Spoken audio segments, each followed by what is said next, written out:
5D Mystery School.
Hold on, this is my part.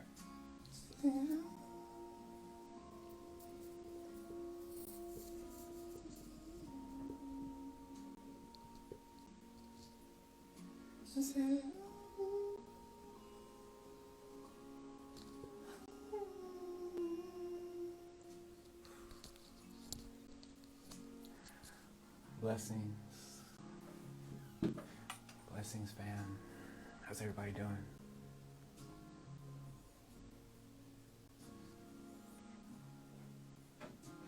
So, blessings. So, the cards for this week, the first one is healing.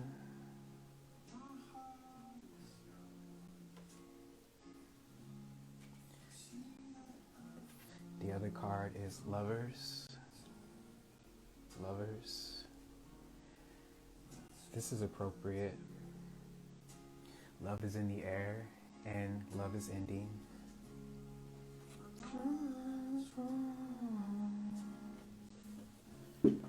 So, yes, we have some things to talk about today.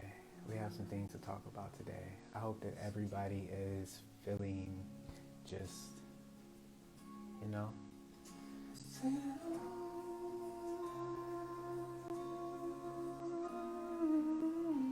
oh, it's my shit.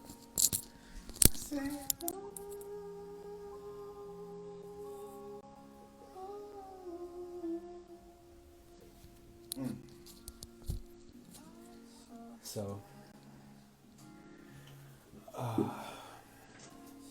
we have some things to talk about today, y'all. So, as you see, thank you for the rising chat. Yes, for those who don't know, if you are over on Patreon, yes, you're getting serenaded today. That's how we feeling. Blessings, Amanda. Good to see you. We talk every single day. I'm not being hyperbolic. We talk every single day, like around 7 a.m.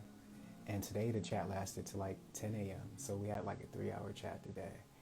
So if you are a subscriber on Patreon, we get really deep. We're actually building like a tight-knit community, you know? We're building a tight-knit community. Yeah. So I'm thankful for all of y'all who are in the subscriber, who is subscribed. Y'all know how I feel about y'all. I tell y'all all the time. So we were going to talk about one thing today, but you know, I think that it's best to listen to your intuition. I think it's best, right, Kimmy? It is fun. We have a lot of fun. Thank you for the badge already. Wow, I really appreciate that, coming in heavy. Let me plug in this. So first things first. Before I tell you all the topics, right? Blessings, Robin. I see you.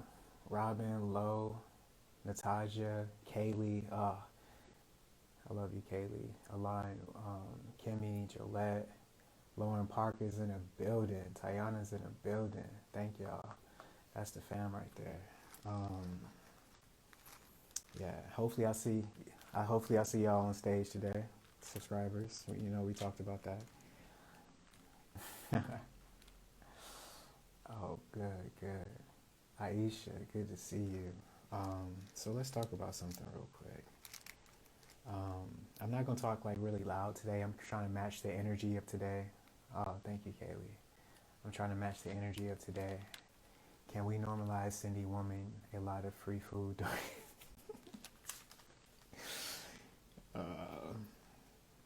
Yeah, maybe we need to talk about that. Okay, so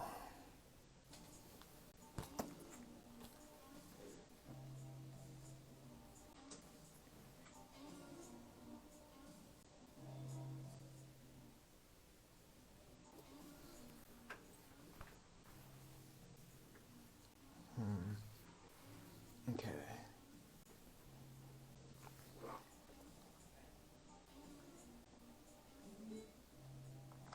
One second.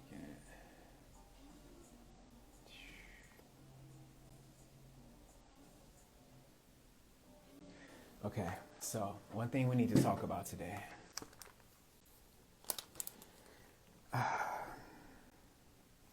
So we have the Libra, right? The Libra moon, full moon, sitting at 23 degrees, right? 23 degrees represents Aquarius, and it's opposing Jupiter in Aries, sitting at 20 degrees, and that represents Scorpio. We got the moon opposing Pluto at 0 degrees in Aquarius. We have the moon opposing Chiron in Aries at 15 degrees. What does this mean? Romantic and business breakups. Romantic and business breakups. Please take heed to what I'm saying right now.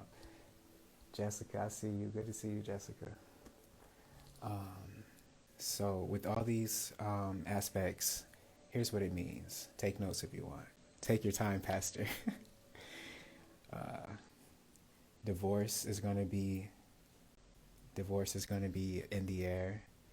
Death in relationships.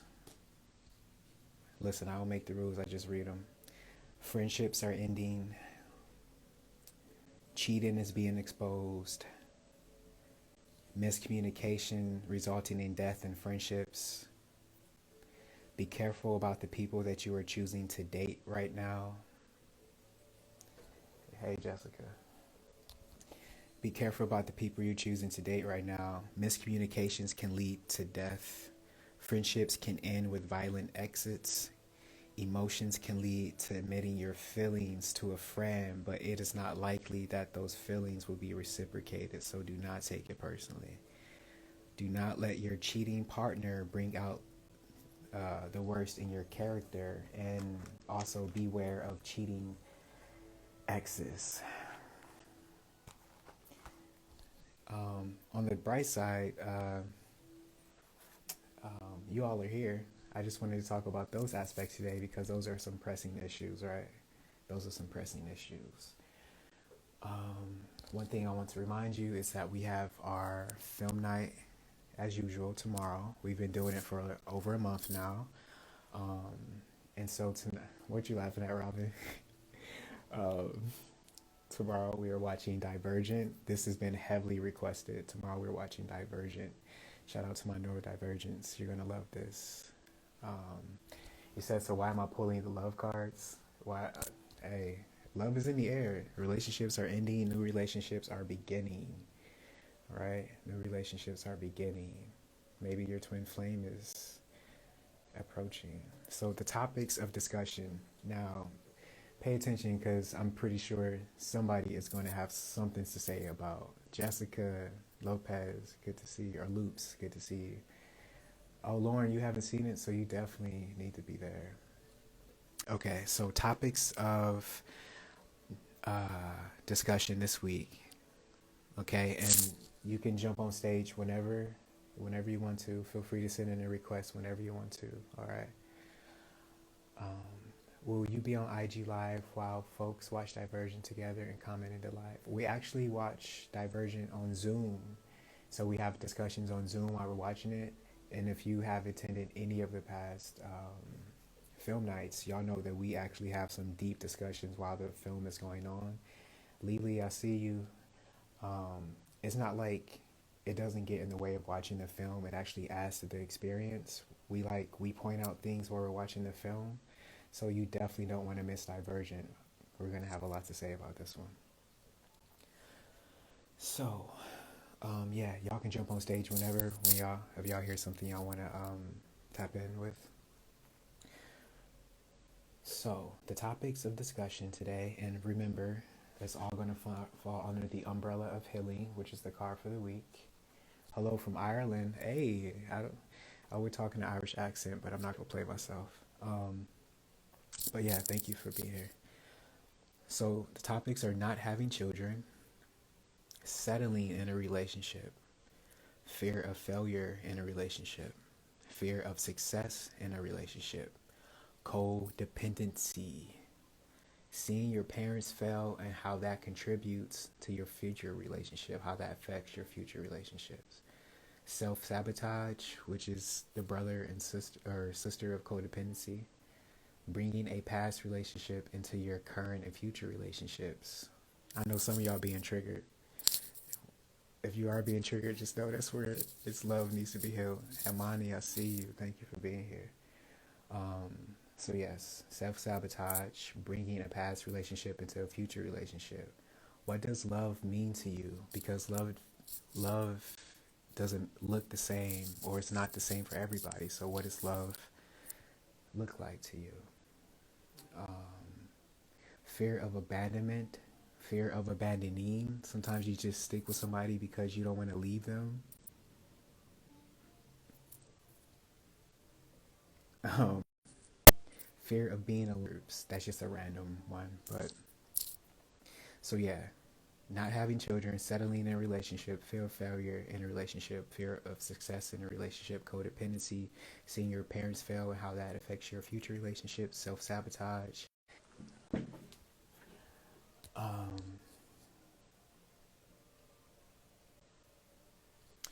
yeah, these are some deep topics. These are some deep topics. Um, so yeah, let's get into it. Oh, and so thank you for the badge, twin. So today is just going to be me hosting. You know, Kayla initially, I brought her on to help me co-host until. Can I send you a new chair, Astro? Please. Y'all see how I keep sinking in this chair and I gotta bring it up every time? The chair's trying to play me. And if you hear the chair creak, it's not me farting or anything. That's the chairs. Don't laugh. Okay? I'm just putting that out there. So yeah, Kayla was gonna help me host until the spring equinox. So now it's like I'm changing lanes. Kayla's a beautiful soul. Y'all tap in with her. So you will see me hosting and bringing up other people to be a host for the day, co-host for the day. What y'all laughing at? Y'all laughing? Okay, whatever. It's the chair. It's not me. Y'all subscribers know they be laughing on Patreon. Um, so yeah, those are the topics. I think this is going to, and it's appropriate with the card, right? The lovers. So let's get into it. Mm. Your relationship can be a test too. Your partner can be a test too. So who wants to tap in? Codependency, self-sabotage, how to heal after a relationship, fear of being alone. Oftentimes we get into these relationships and we bring a past relationship into our present relationship. Or maybe we weren't loved as a child. And so we're caught in a loop of people pleasing. And with people pleasing, right? So you're afraid of leaving somebody, or you're afraid of that person leaving you. So then you're codependent on that person, or you think your relationship is going too good. you're used to toxic love, so you begin to self-sabotage because just it's too good, right? It's too perfect. All right, so I see you trying to tap in. I'm hitting accept, Tatiana, or Tin, but you know sometimes Instagram it doesn't let me bring these people up. Oh, there we go. Perfect. Hello. Blessings. Blessings. How are you doing? How are you? I'm so happy Good. I'm glad to because I hear it. love you. Me too. Um, I wanted to jump in about the sabotaging of relationships because it happened to me uh, in my last. First of all, how are you? I'm doing well. Thank you for asking. How are you? I'm fine. Good. Uh, my last situationship, not relationship, it didn't evolve into a relationship, and uh, I loved him very much, more than I've ever loved anyone in my life. And he was a celebrated man. He was a celebrity. And we had this communication. We still have this communication. And I loved him for many years prior to meeting with him and talking to him. And we finally met. I manifested. I don't know what happened, but it happened. And I sabotaged it like crazy. I don't even know why. I could never. I don't understand. I read somewhere that we sabotage something because subconsciously we're waiting for something better. Uh, and I couldn't believe it because it was all I wanted. So I was asking myself, why are you acting like a lunatic? Why are you? I was spamming. I was erratic. I was angry. Um, I was very emotional, and he. I don't know. I still don't know where we stand because he distanced himself after a while. He wasn't. He showed it an interest at first. He was very into the relationship working. I don't know why, but he knew me and I knew him, and we finally talked. And he cared. He showed interest, and then he distanced himself. And I blame myself all these 2 years that we've been talking. I've been blaming myself continuously, and but I don't know if I should blame the universe or solely myself. Um, you know him, everyone knows him, but I didn't know myself. And he was my first real love, the first person I ever loved. I've loved him since I was 18 years old. And unfortunately, it got disrupted by my. I don't know what it was. If someone can enlighten me, why we sabotage something we want so deeply, so much, and how can I tell if someone is the one? I I still don't know the answer to these questions. We were both abusive to each other, but I didn't let this make me feel like I didn't let this convince me that it was the wrong path, because I said we deserve each other. We are abusive to each other. We deserve each other.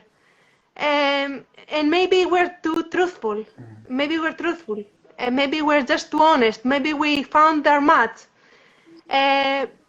So these are questions that I still haven't answered, and I'm still talking to him from time to time. He doesn't slide in my DMs very often, but that's that's all.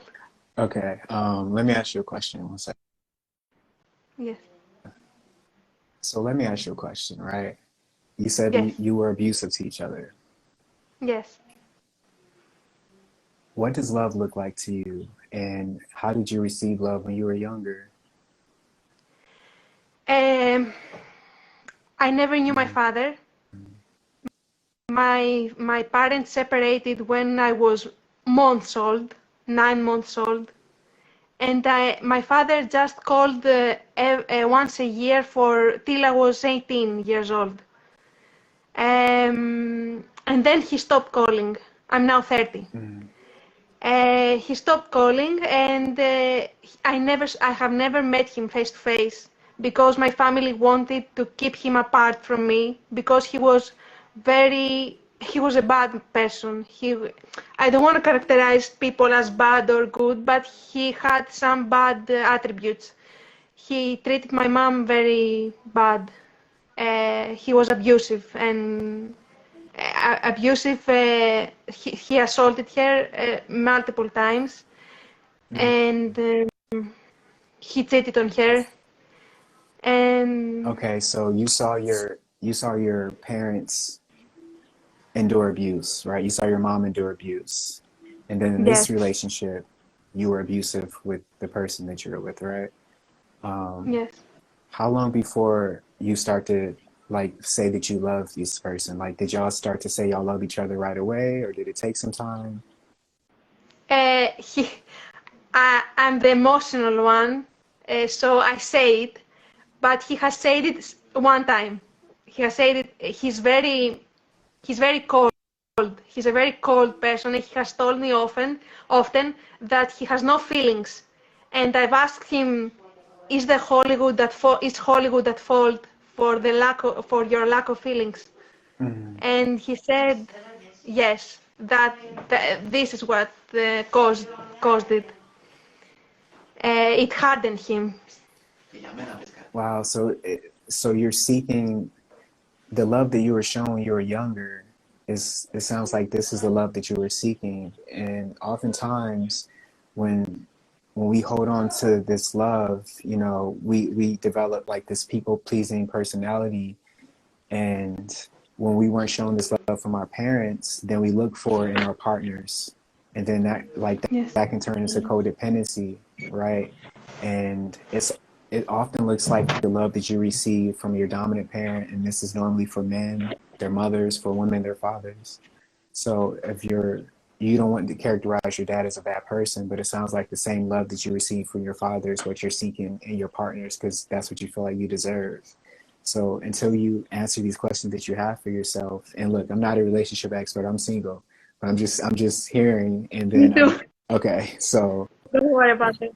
so until you like really kind of evolve in self love and you know that you deserve more, no I'm problem. sorry. Until you know you deserve more, you're still going to continue to seek the same love and be okay with that love, and in your partners. So it sounds like you have a lot of shadow work to do to kind of trace the like your triggers and your trauma all the way back to your childhood, and then kind of clear those traumas. And once you clear those traumas, I feel like that you will start to find the love that you do deserve in your partners, right? Uh, and I learned recently that Libras are the people-pleasing You're a signs. Libra? Yes. Oh Lord. Oh Lord. Yeah, yeah. Y'all Libras are y'all are special. Y'all are special. Y'all like relationships. Yeah, y'all are ruled by Venus.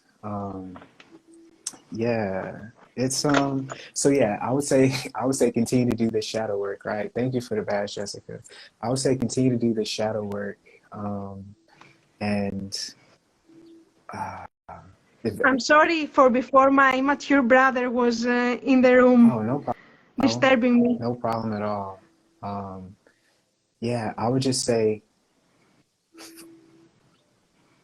just work on yourself. I would advise you not to even look for a relationship right now until you feel so comfortable with yourself that you attract the same people that are on the level that you're vibrating at. But if you still have all these unclear and unanswered questions, you're just going to continue to attract people who will vibrate at that energy. You know what I mean? Like you will I find just have, yeah.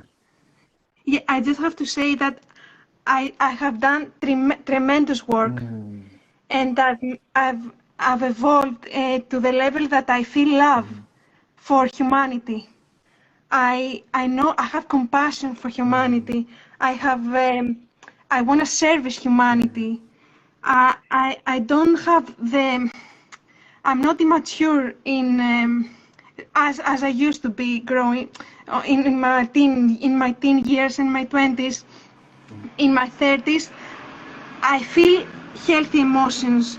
So, but there's a part of me that's still unhealed, and I don't know if it's gonna be forever unhealed.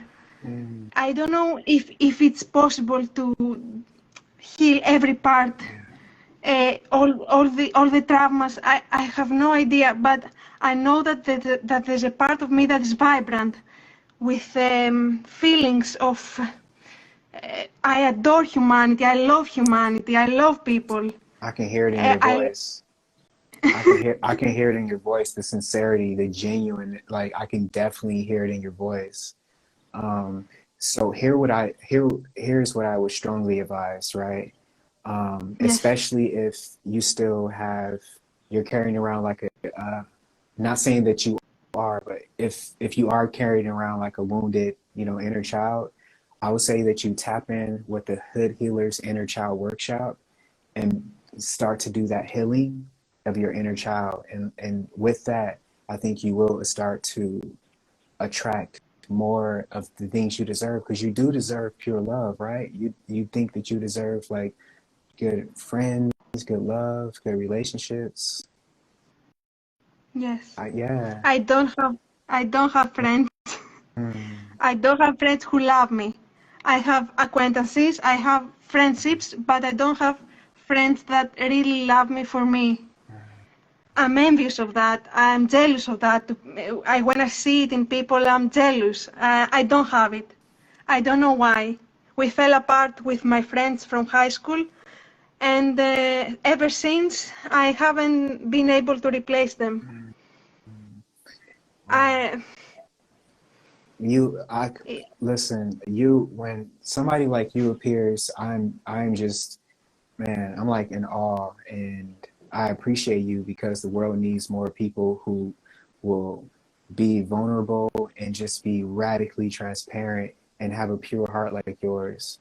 So I would definitely say tap into that workshop, start the healing that you deserve, and I promise you, yes, the friends that will be there for you, your actual tribe, they will show up and you would never have to question yes, if they're your friends or not. The love will come into your life and you will never have to question, does this person love me or do I love them? It will be clear, it will be pure, and you deserve that. And I want that for you. And I want you thank you. to, once you do this workshop and you start to do, more healing, because you said you did tremendous work and I applaud you for that. But we all need work, even myself, we all need to continue to work and build up and evolve. So I want you to come back up in like a month. Hopefully, Yes, come back up in a month and I want to hear your progress and how you're doing. yes, okay, Okay. Thank you so much for coming up okay. today. Thank you All more. right. I'll see Thank you. you I soon. love you all. All right. Thank Peace. I love that so much. It's hard. I mean, you don't really get a lot of people who are willing to show their, thank you for the badge, Kayla.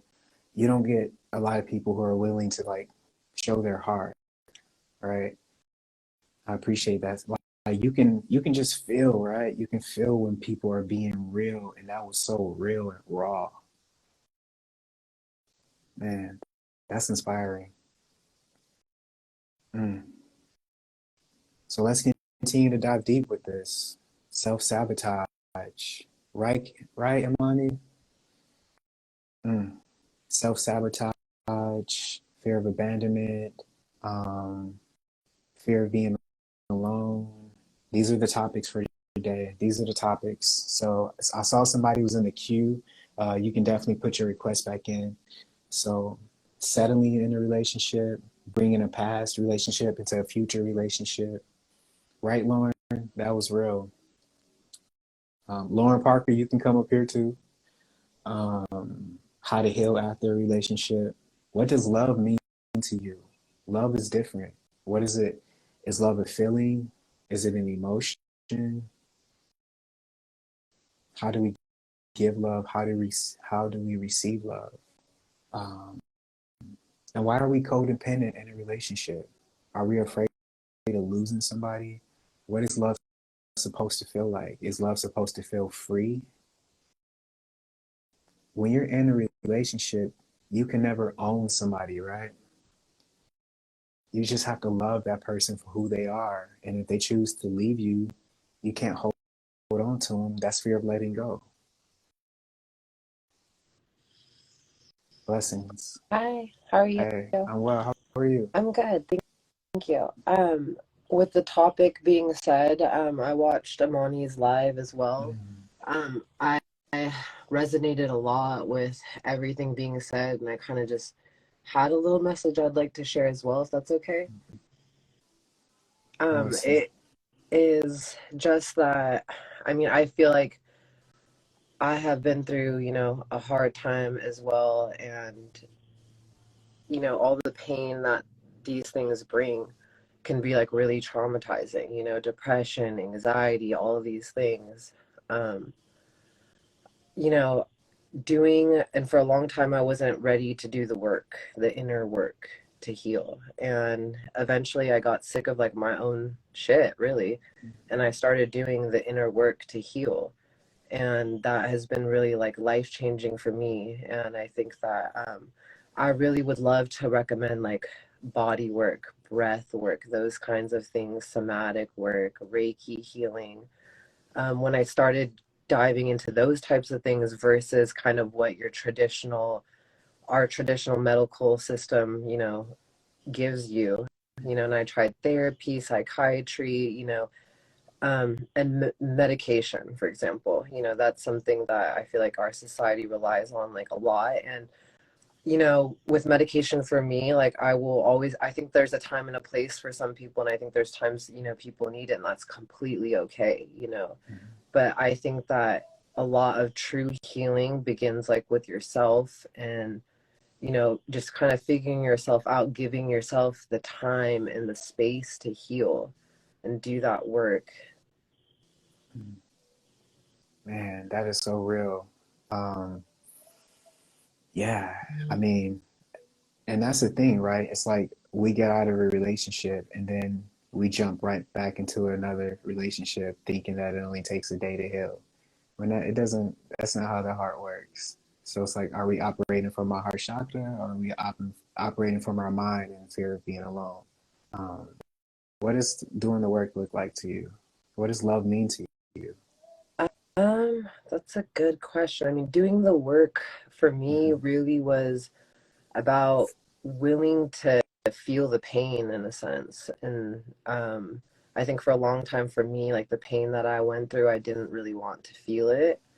And I kind of ran away from it for a while. So it was kind of just like looking pain in myself in the face, and realizing, you know, um, everything that I went through was, not my fault and whatnot. And for years I felt that way, but it takes a lot to actually like do the inner work, and like the help that I feel like I got, like I was saying, the like therapy, but the different kinds of therapy, like the breath work has really helped, and like simple things, like oddly enough, I feel like life or spirit will kind of guide you and give you like what you need. Like at times, I'd almost feel crazy in a sense, but like my body or my mind would tell me what I would need. Like, and it would just be like, hey, like look up manifestation or like daily, meditation and mantras to tell yourself. And when I started doing the daily mantras, it really, all that kind of stuff really helps, like, really just like love yourself, like in the end, and like bring you that peace that you need. Mm, yeah, that is so that is so real. Loving yourself. I feel like you have to love yourself before you invite anybody else into your party, right? Because if you're not loving yourself, why are you inviting somebody else? Because you're only going to accept the love that you feel like you deserve, right? Exactly. Yeah. And one thing that I heard the other day that I've heard before is, and I think it's a big part of self-love and love in general, is not settling for anything, whether anything in your life, whether that mean romance, your partner, your job, don't settle, because once you settle, you're telling, the world that basically that you're settling for less, but if you don't settle, you're never going to have room for what is really supposed to come to you. But once you let go of the bad energy and things, you make room for all the good to come in. You got to let it go so that you can let things grow, right? Yeah. Yeah, when there's no more food on that, when there's no more food on that plate, you give your plate back to the waiter. When there's no more love being served, you just gotta, you know, call your power back, call your love back, and do the healing, and then move on to the next person. Yeah, and I That's think so real. abandonment is like a huge, issue Mhm. probably for our society, and it was for me. Looking back, it took me years to realize that I had felt abandoned by my mother. It literally took me 27 years. I'm 27 years old, and it took me this long to be like, damn, my mom abandoned me, and I just like kept chugging through it, you know what I mean, and not really let myself think about it and heal from it.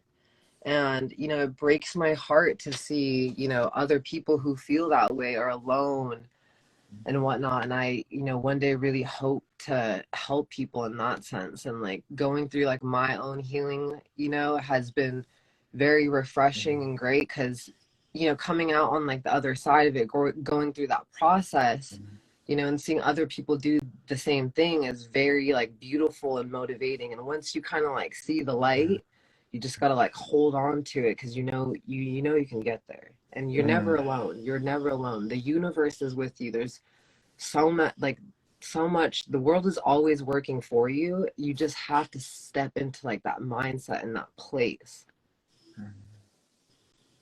mm. Man, this is so real. What year were you born? 95, 94? How did you know? I'm a 95 baby. 95. Is your Saturn in Pisces?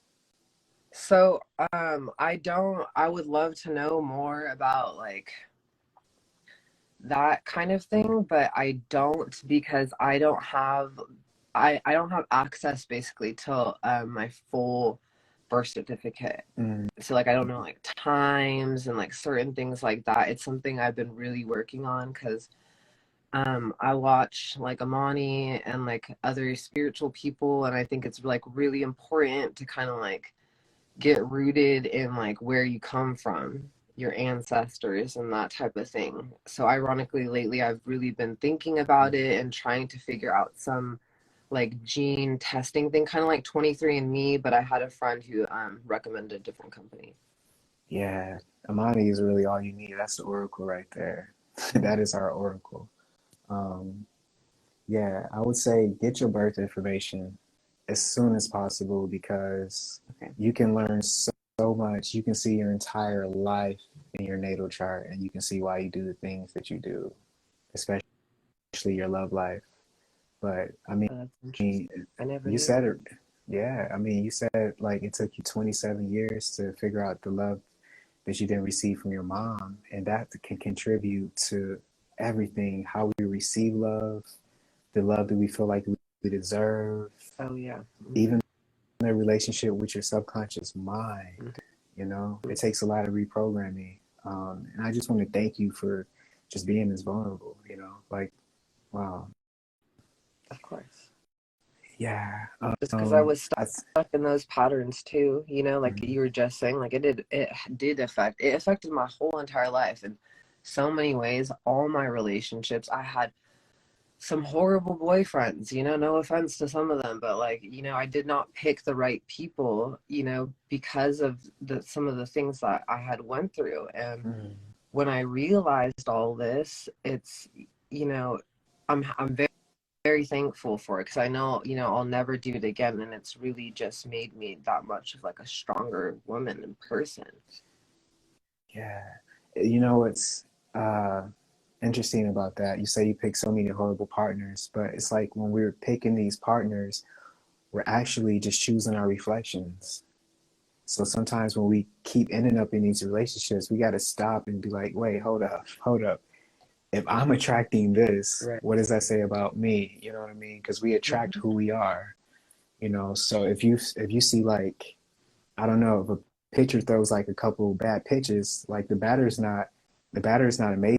You're just a bad pitcher. You know what I mean? Yeah. Like, I don't really watch baseball, so I hope that was good. Anyway, you know, but if you keep picking these, you know where I'm going. So it's like, I love the wisdom in that. I know exactly what you mean, because I was thinking about that the other day, you know, and very, very true. Like it's a reflection, because when I was in that period, I just exited like a period of my life where, you know, I was in a complete different mindset, and it was a mirror. And like now when I see things, I don't see things like I did before. Like I see everything as like beauty, light, a life of abundance, you know.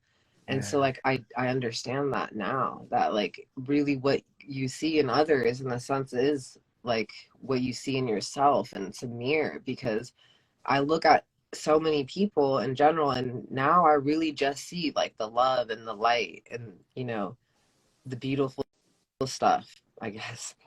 yeah. I mean, yeah, your relationship, yeah, those are just reflections. Actually, on a deeper level, everybody we meet is just a reflection, because we only meet people where we are. If you're on the top floor, the people on the bottom floor can't reach you because the elevator doesn't go that high. You know what I mean? So, Hmm. And it's okay to outgrow people sometimes, you know? mm, yeah, like that's a good one, Amani, picking teachers. When a student is ready, the teachers appear, and the teachers are only going to teach you at the level that you're at. You won't catch a college professor teaching first graders. You know what I mean? Right. So sometimes you just got to evolve, and then the teachers will get you ready for the levels that you deserve. And when you're at a certain level, you sometimes, like, you'll get these tests, right? And those tests are preparing you for the level that you're getting ready for. And then once you pass those tests, it's like, okay, whew, I'm graduating. Now let's say your patience was being tested on that new level, then you're just going to be ready with the patience that those teachers have taught you to build within yourself. So I just want to say thank you for sharing with us. And I don't even need to tell you what you need to do, because you already know.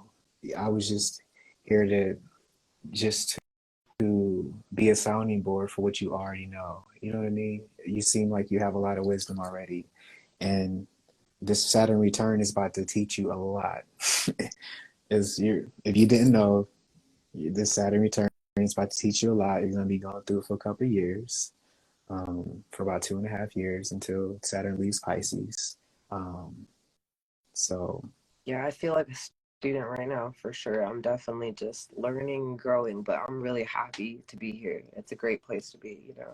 yeah, Saturn does not play. Father Time is about, listen, he will make you do work, okay? Yeah, Father Time, it's time for the mm, work, really. Like I feel yeah. all I see honestly is a whole lot of work in front of me, but I'm excited for it because I think it's gonna lead to amazing things. Mm.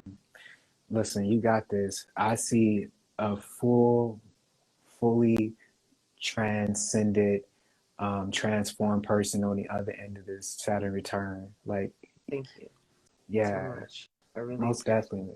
Most And definitely. and Thank you thank for being here. you and thank Amani so Hmm. much for, doing things like this, because like Hmm. honestly, like just tuning into something like this, and Hmm. I was hearing the other girls speak before, like it's just, there's just not a lot of it going around Hmm. in general, not that I know of personally. And like, once I found Amani and once I found you, like you just know when things click and when they make sense, when it's the truth and when it's the light, and there is not enough of it going on. So thank you guys so, so, so much for everything. Because Yes. it definitely has opened my eyes and helped me on my spiritual journey evolve. And I couldn't say thank you enough. Like, how can you say thank you to someone who helps you evolve like Hmm. that? It's a beautiful, beautiful thing. I received that, and I hope to see you again soon. Yeah, thank you so much. Thank Peace. you. Peace. All right, y'all. So let's continue to tap in. Thank everybody who comes up. Um, let's continue to tap in.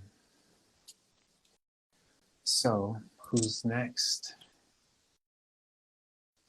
Um, Blessing. Peace, How we doing, my brother? uh, and tranquility to everybody. I'm doing great. Actually doing good. Um, I just got out of school, Mm. but What grade I are we in? want to. I'm in 11th. Oh, brother, you in 11th grade? Um, okay. How old are you? I'm 17. Okay. Um, I don't know this top. I think this topic might be a little bit too advanced. Nah, go ahead. Go ahead. Uh, but what do you got to say? Because I'm listening here. I'm listening. Yeah. Listen, I can Um, learn from you. You can be a teacher. So let me stop. Let me listen and hear what you have to say. okay. So what I was gonna say is, every time I come to your platform, it's always some enlightenment that I get Mhm. in certain things. Like I remember you had a video of you talking about how when the sun is out, everybody's basically awake, but when we rest and when the sun goes down, it's like time stops, like everything's been frozen. Mhm. And I was just like, wow, okay, that does make sense.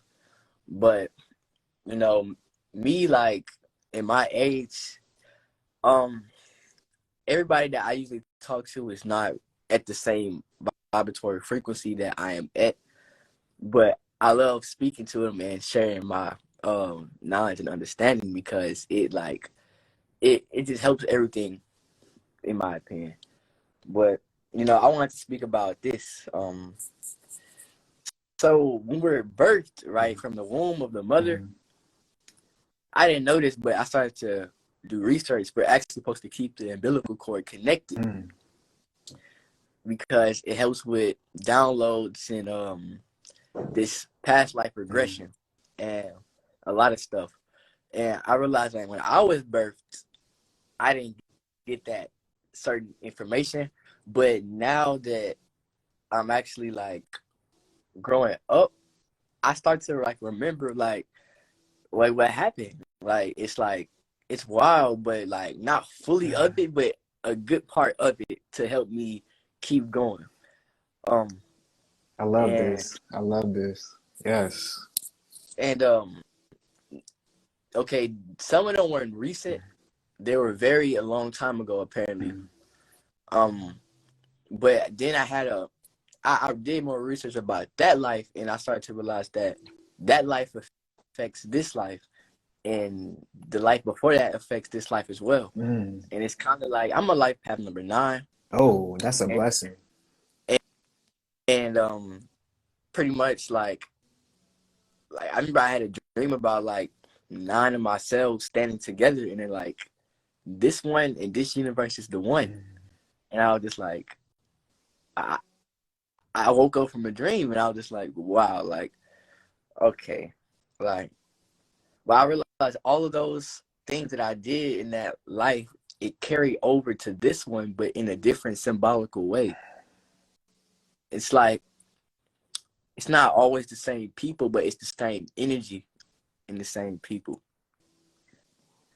And it's kind of like I feel like this is how I feel personally. I have to do it again, because now I started to realize all the things that I did do in those lives, and I wasn't as open to certain energies as I was right now. And my passion that I love to do is it was just music. It was just music. But yeah, I want to speak about this past life regression because it gets deep, gets very deep. But I feel like sometimes I look at certain content and be like, well, you're not supposed to know everything because maybe it'll mess up with the journey. But I start to realize that the present moment is what really changes everything. Man, you giving me So, goosebumps, brother. This is so much wisdom. but yeah, then I remember like me and my sister, like I want to speak about what the lady that was up on the platform a second ago was talking about, the abandonment and the healing, the self-healing. I remember like me and my sister, basically we were very high and we were just doing things but not doing things. Like we were like, okay, just it's like the outside world was like, I felt like if you're not on a higher vibrational frequency, you can't really understand what's going on. And we were like just walking around and doing stuff throughout the day, and it felt like everybody was like an NPC. And it started to be like, okay, everything seems like they're trying to, whatever is over everything was trying to help us get what we wanted to do and help us do what we had to do. And we'll see like Nike sign 9369 codes, this energy from the universe sent out to send us confirmation. And that whole day, it was just like everything was being sped up. But then I remember my sister, she was like, she gave me a hug and she said, thank you. Like, I feel like I couldn't make it without you. And when she gave me that hug, I felt a jolt of energy that shocked me in my right foot. And when I felt it, I literally just basically just pushed her away and pushed myself away. And she was like, what were you doing? Like, what are you doing? And I started to realize that I had like these inner child emotions that I didn't deal with healing. And it was like I couldn't give a hug correctly. I couldn't even, I didn't know how to, let's just say, express myself due to abandonment and being basically trauma as a child. And I started to realize that that all connects to, I feel like, just the healing and the mission itself. Because I realized that I can't put myself in a certain aspect, a certain area in life without actually healing myself. Because it's like, I started to realize, like, even like when you start to do the healing, because I feel greater than I ever felt before. I feel like I haven't been in control of my life since I was a child, but now I feel like I do. It's like you're given this supernatural energy and power when you're very young, then it gets stripped away from you, then it comes right back to you, if that makes sense. Then I started to realize, like, hey, everybody here just has to do inner work. That's all it is. Because the inner reflects on the outer. And I started to realize, even in the lady's conversation, she said that she was attracting relationships that were like due to the abandonment she dealt with. And if that's the case, that must mean we also have a inner verse or universe in us. Because it just all makes sense now. So, yeah, I mean, I would explain more, but yeah. Listen, you are wise beyond your years. The future is going to be all right, y'all. Oh my goodness, the future is going to be all right. Especially with souls like you. You definitely came back here to lead some people. Please never change. Never change. Continue to grow on your path. Continue to do the work. Continue to enlighten other people around you, because you know your soul just knows.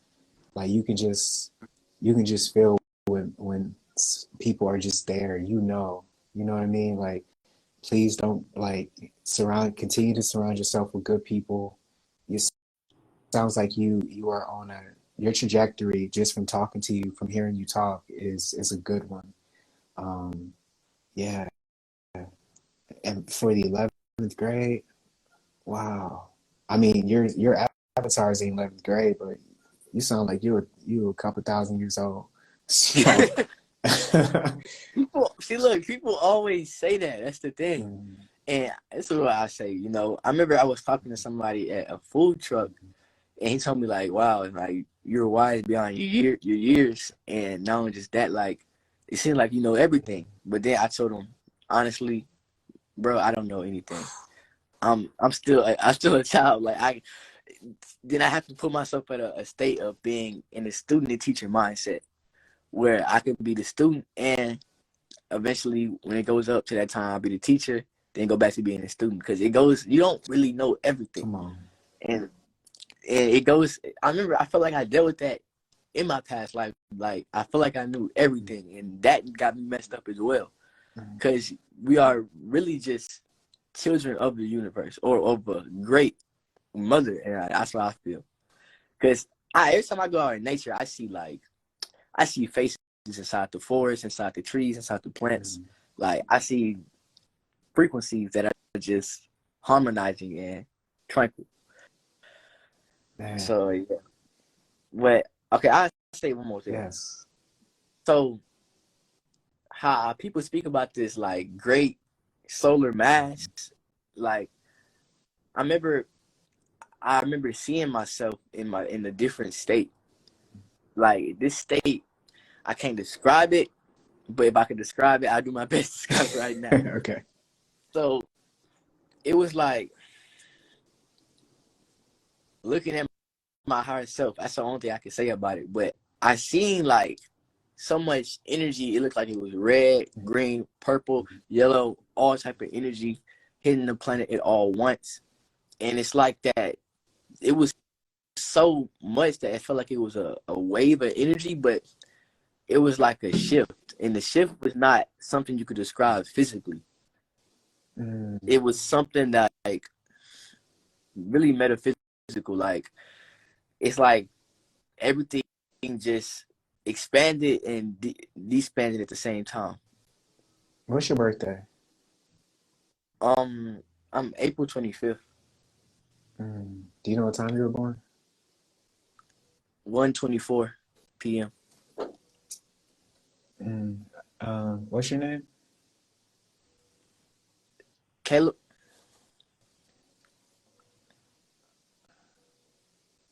Where were you born at? Houston. All right. I'm sorry to interrupt you. Go ahead. And Wait, April 25th, what year? 2005. 2005. April 25th, 2005. Yeah, I noticed that in my chart it's so much recurring numbers. Yeah. That I just, to be honest,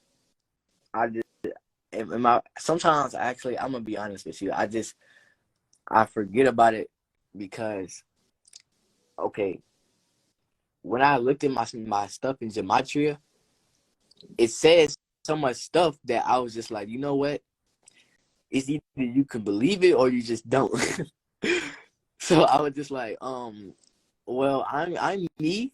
I am the soul speaking in this avatar, so let me just be that without looking at all that other stuff. Even though gematria is an ancient language, because numerology came from Egyptians, and sacred geometry and things that are set up to put us back in the state that we are right now. It's just, sometimes looking at the gematria gets overwhelming, in my opinion. Listen, there's a reason you showed up today. There's like, source makes no mistakes, right? So you being here is divine alignment. Caleb, I would just say continue to grow, continue to, like you said, be the student and the teacher. You have a whole life to live and you just getting started, man. I would just say you will inspire so many people, uh, more than you know, more than you know.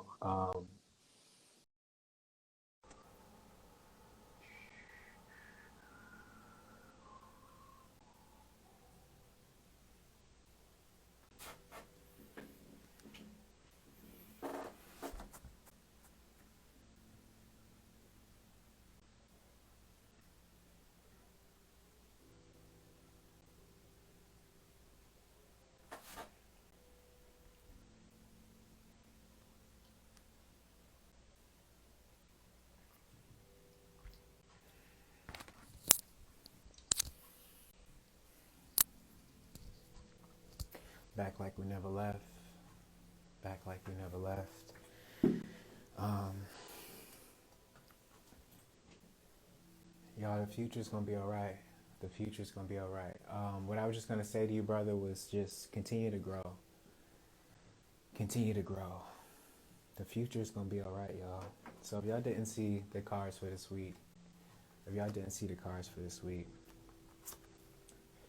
healing, which is so appropriate. Joe, I see you. I see you, Joe. Blessings. And KB, I see you. Blessings.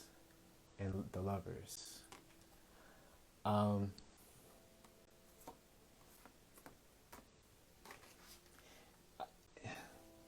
it's funny, Lauren, you say that. His son was actually not what I thought it was going to be. But I'm not going to. I was like, wait, let me stop putting his business out there. He didn't consent to that. He didn't consent to me putting his natal chart stuff out there. So, yeah. Um, wow, back like we never left. Yeah, I got the lovers this week. Yeah, I mean, that's the topic. I really feel with Pluto in Aquarius, and Pluto's about to retrograde back into Capricorn, so things will get a little bit more serious for a little bit. But with Pluto moving to Aquarius, y'all twin flame is, if you are where you need to be, your twin flame is here. Your twin flame is in close proximity. Hello?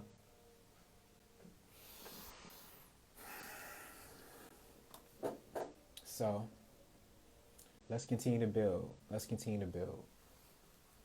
Let's continue to build. I'm so proud of the future. Mm, so many good things going. So let's continue to talk about the topic. I don't want to get too far off topic. You know what I mean? Um, so, not having children, because some people just don't want to have children, right? And that's okay. That's not a bad thing. Um, I'm not saying I don't want to have children. I love children. Settling in a relationship, fear of failure in your relationship. Why do y'all fear that your relationship is going to fail when things are going just good? And so you're used to receiving a certain type of love because this is the love you got from your parents. And then when your relationship is just going so smooth, you're like, wait, hold up. Let me rock the boat. Right? What did Bob Marley say? I don't want my boat to be rocked. So fear of failure and self-sabotage, they're cousins. And then a fear of success in a relationship. You're afraid of your relationship succeeding because that's not what you're used to. So then what happens? You rock the boat. You self-sabotage. Mm, mm, mm. Codependency. Why do y'all bring y'all past relationships into a current relationship? Why do we do this? Leave the past in the past. Fear of abandonment. Maybe your mom left you when you were younger. Maybe your dad left you when you were younger. You're afraid of your partner doing that. So what do? Instead of focusing on the love that you have, instead of focusing on how good things are, You start focusing on, are they gonna leave me? Are they gonna leave me? And you focus so much on if that person's gonna leave you that you forget that you're in a lover relationship. Your partner can be showing you all the love in the world, but if you don't have the love inside to actually receive the love that you're giving, you're gonna self-sabotage. I want y'all to come up and talk to me. Talk nice to me. And my Patreon people, I did say that y'all can come up. Rena, I see you. Nana, hello from Paris. Come talk to me. Nana, you going through your Saturn return, right? You got anything to say about your Saturn return and how that's going for you? I would like to see you up on stage, Rena. Um, let's talk about it, y'all. Let's talk about it, Jessica. We talked earlier. Um, how do you heal after a relationship, right? Do you get out of a relationship and you go, la di la di la, I'm healed, without ever attempting to do any work, and then you jump back into another relationship? Is that fair to jump in a relationship not doing any healing, and then you get into another relationship and then you start projecting on the next person? Is that fair to anybody? Mm, mm, mm, mm. Let's talk about it. Okay, let me put my little man down. All right, I'm gonna see you up here soon, Rena. Um, so yeah, what does love mean to you? Love is an ever-changing definition. It doesn't stay the same. The love that you receive in one relationship is going to be drastically different, right, than the love that you receive in the next relationship. Mm. Love can be enduring. Love can be fear. Love can be, um,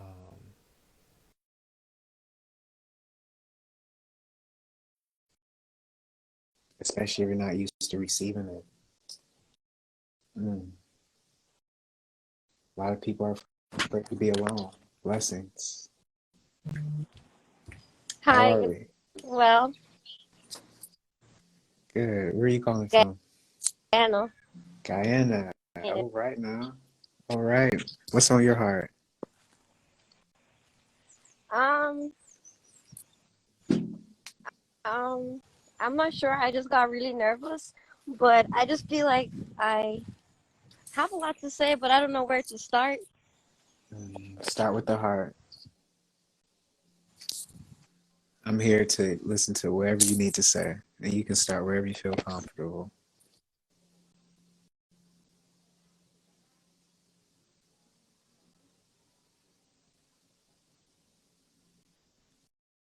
Oh I, no, lost in the I was doing that at matrix. like the beginning of the year, right after my birthday, and it was helping me to get through the day. But then I allow myself to get distracted Wait, by say. I'm sorry. You were broken up for a little bit. Can you start over?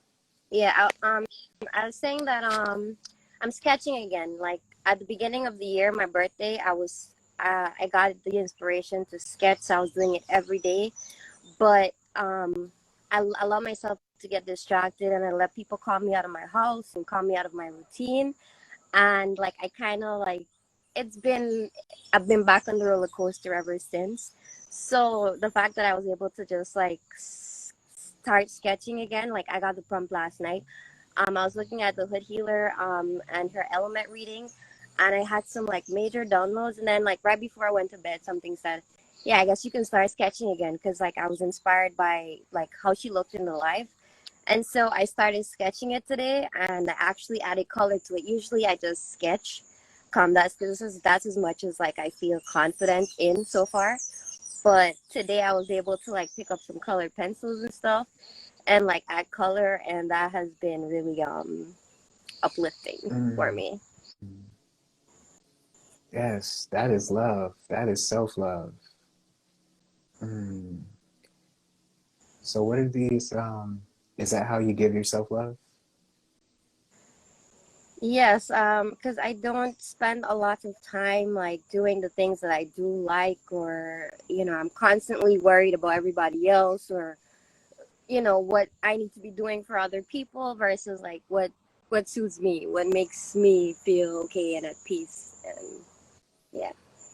Mm, that is beautiful. So the peace that you receive from uh, your creative expression, do you feel like it's necessary to share that, or do you feel like it's okay, let me be a little selfish with this and let me continue to pour into myself? Do you give that away easily, or do you kind of, make sure that you keeping it to yourself so you can pour from a full cup? I don't necessarily keep it to myself. I'm always like probably sharing it before it's done and stuff, and I don't know, like it, and I would like want to share it, but then I'll feel like I'll self sabotage and be like, yeah, it's not good enough. No, nobody wants to see that. Oh, you're doing too much, and then I'll just not for the most part. I talk Mm, myself out of sharing. you just said a lot right there. That's important. So do you feel like the way that you give love to yourself, do you feel like is that the way that you receive and give love to other people? Yeah, well, I I kind of give love to people the way I would want to be loved, but not necessarily the way that I do love myself. Mm, that's beautiful. Um, are you in a relationship? No, no. Are you in a healing stage? Yes, What is what does healing look like? How do you heal after a relationship? self love. Um, um, well, in my process, at first I was doing the blame game and the victim thing, and then I realized that there was more. It was more effective to be disciplined, to take accountability, to look for where my responsibility was, and in that, I'm able to see what I can do to better myself. Because I know that like the kind of like I don't even know who the kind of person that I want to attract, but I'm at the point in my healing where I'm like I know that I have to be I have to be kind of like this person to attract that person. So I'm just taking the time to work on myself and um where I might have gone wrong. Right now I do have like I react. I'm very reactive versus assertive. Mm. Like I'll cuss somebody out quicker than I'll sit down and have like a normal human conversation with them. You're not an Aries, are you? I'm Capricorn, January 1st, Oh, but I just learned that my I believe my south node is in Aries and my north node is in Libra. there you go. South Node Aries. Listen, they your soul's like, look, I ain't new to this. I'm true to this. Yeah, that's y'all South Node Aries. Y'all go from 0 to 60, not even real quick, but instantaneously. uh, wow. Okay, so you said that you're reactive. Do you feel like this kind of is true for most areas in your life? Ooh, them birds in the background giving me life right now. Same. So I have like one other Aries, and I do know that I'm not sure how reactive she is, but I do know that like like she is to herself, so she doesn't get herself in situations where she would have to cuss somebody out per se. Mm, listen, I just feel like you have a very and of course I don't know you like that, but from what I'm feeling, I just feel like you have a very like you're an authentic person. Like what you see is what you get, and that's so appreciated. So How would, I mean, if you don't mind me asking, what year were you born? 1996. Oh, okay. Oh, okay. Yeah. All right. So, mm, how do you think that you can prepare yourself to get into a vibration that will attract friendships and relationships that will be what you deserve? If you don't, let me, I'll repeat the question if you don't understand. Give myself more opportunities to come out of my comfort zone, and also probably just figure out how to heal like my thing against people, because Mm, I'm people too. So it's like every mm, time I have an issue with somebody, it just points back to me. So I'm just trying to figure out all that good stuff. there you go. Whenever you point the finger at somebody, it's what? Three fingers pointing back at you. Hello. Thank you for sharing everything that you share with us. I'm sure I speak for a lot of people here when I say we want to see what you've been working on out there. So please, whenever you feel called to, share your art with the world. That's love that the world needs. Okay. Yeah, Thank you. of course. No, thank you. And don't be a stranger. Show your face again around here again soon.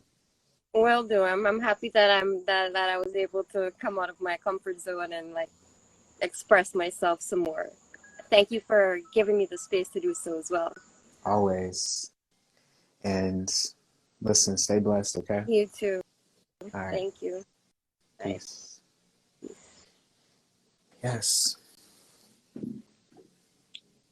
Listen, the real is back. The real is back. Pluto and Aquarius is bringing the real back. I'm loving this. Y'all know how long we've been in this period where people just felt like they had to put on a front? Y'all can just feel the realness coming back. She was real. And it feels good. Feels like mangoes. Blessings. Good Yes, day. Good yes. How are you? day. I'm doing well. How about you? I'm doing great. Thank you for asking. That's good. Thank you for allowing this space. I have followed you for a while. Mm. Sorry, I don't do the live, so I'm a little like, let me breathe a little bit.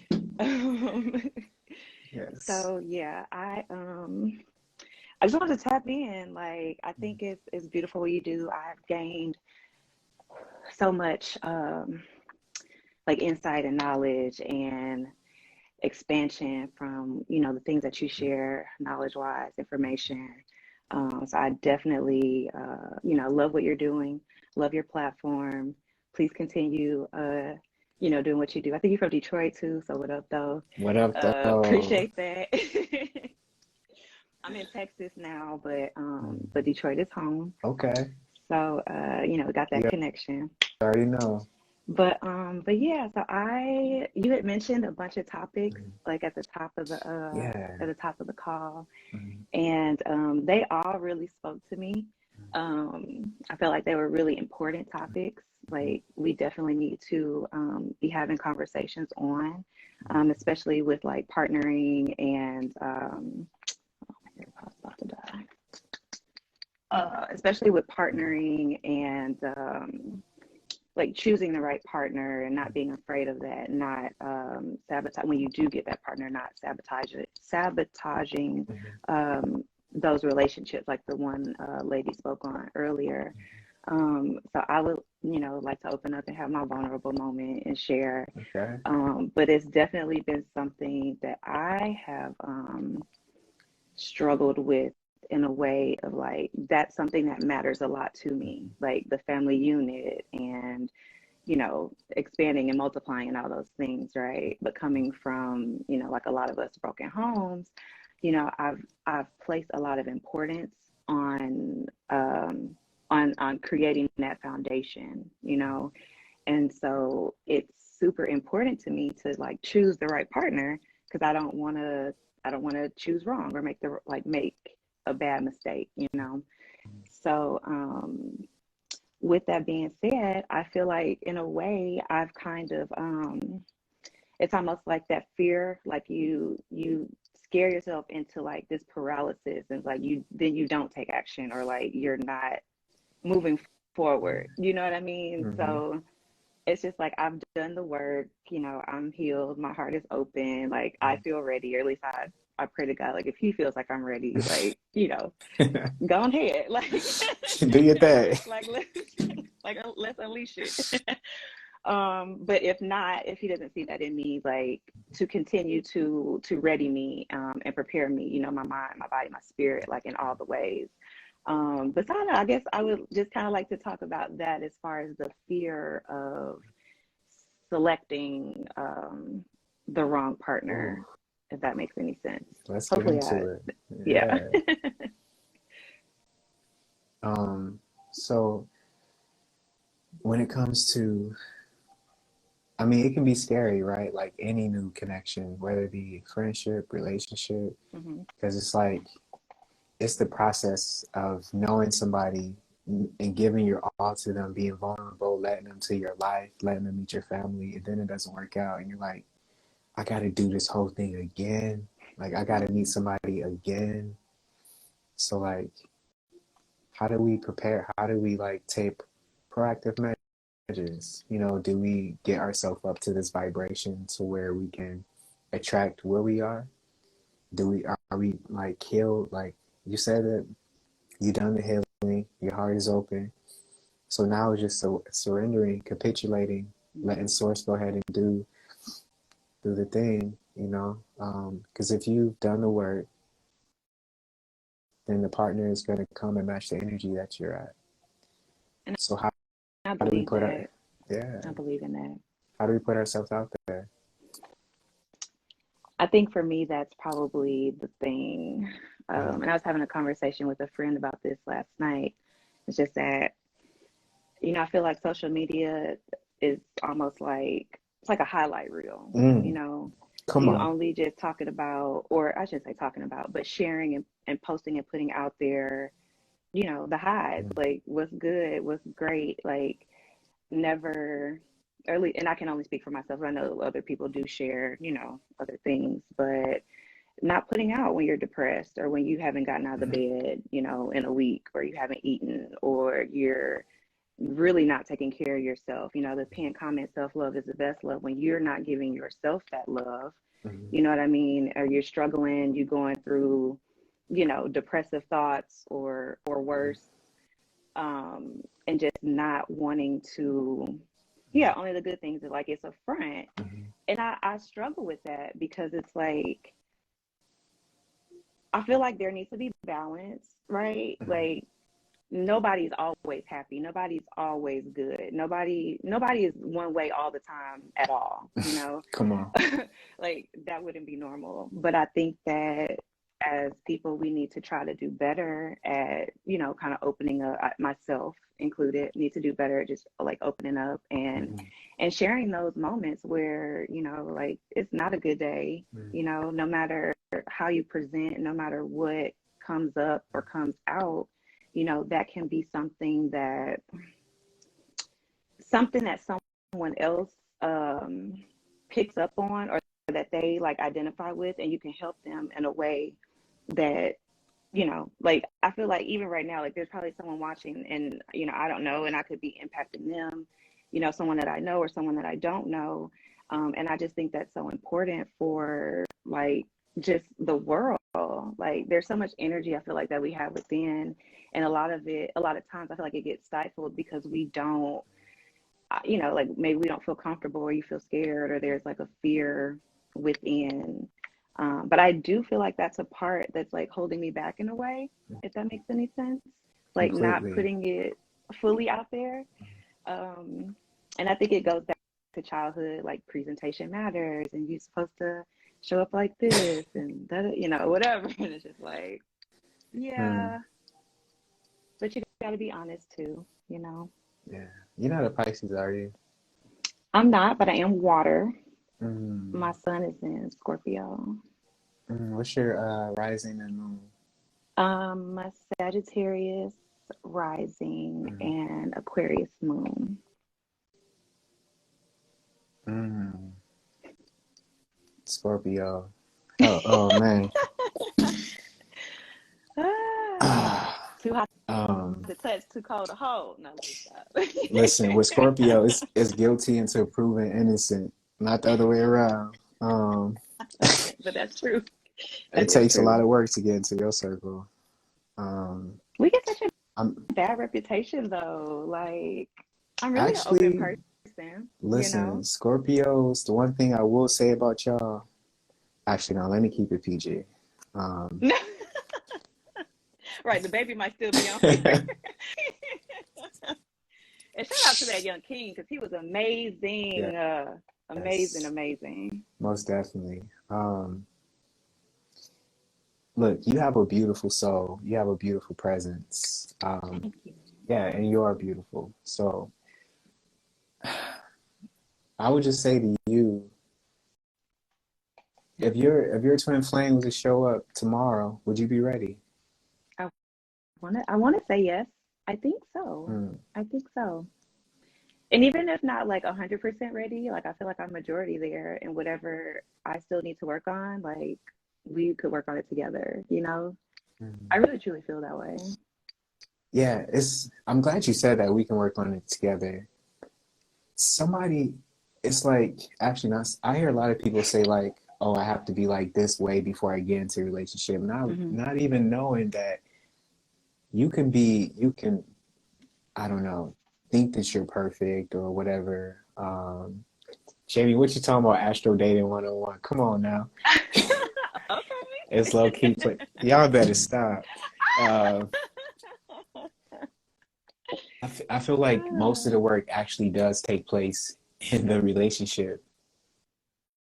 In the relationship. I would agree with Because that. as soon as you get into that relationship, them doorways are gonna open, and those doorways look like triggers. Mm, But that's where you grow the most, or you have the opportunity for the most growth.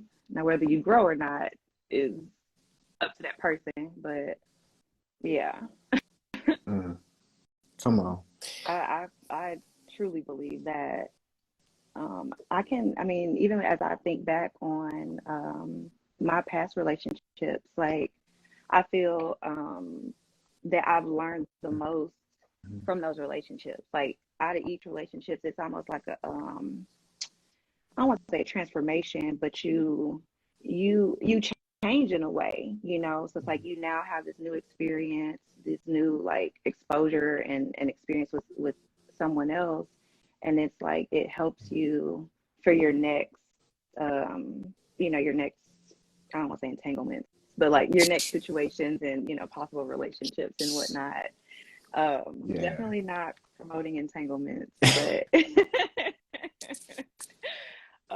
but I feel like it all helps you. Like I'm not who I was, yesterday or last year because I've gained these new experiences and I've learned and just all these different things, right? And so it's like it's supposed to help you. And so I always tell people that it's like people go into new relationships and it's like they're taking the stuff from the past, like baggage or whatever, and they're assuming that this person is going to be just like that, or I'm going to deal with these particular things. You know what I mean? And it's just like I feel like we're supposed to take those experiences, like not forget them, keep them in store, like keep them stored in your mind, but you got to give each person like a blank slate. Like I'm not gonna put onto you what somebody else put onto me or what I experienced in the past because it's unfair. You know what I mean? Like I think a Yes. lot of people do that, and I'm just like, it's not to say to like forget those things or act like it didn't happen, but give a person like the opportunity to show you who they are instead of just automatically assuming. Listen, I'm gonna turn off these comments, y'all. Y'all are tripping. Are you just I'm trying not to read them because I'm like, I want to focus. I I'm mean, trying I'm to listening to like everything read you're saying, through, but I'm just but hyper aware. yeah. And just in case y'all don't know, the card for the day is the lovers. Listen, Yes. Oh man. You, you the one thing I feel like is the foundation of any relationship is that reciprocity. Like you Mm-hmm. do get back what you put out. Mm-hmm. Um, mm,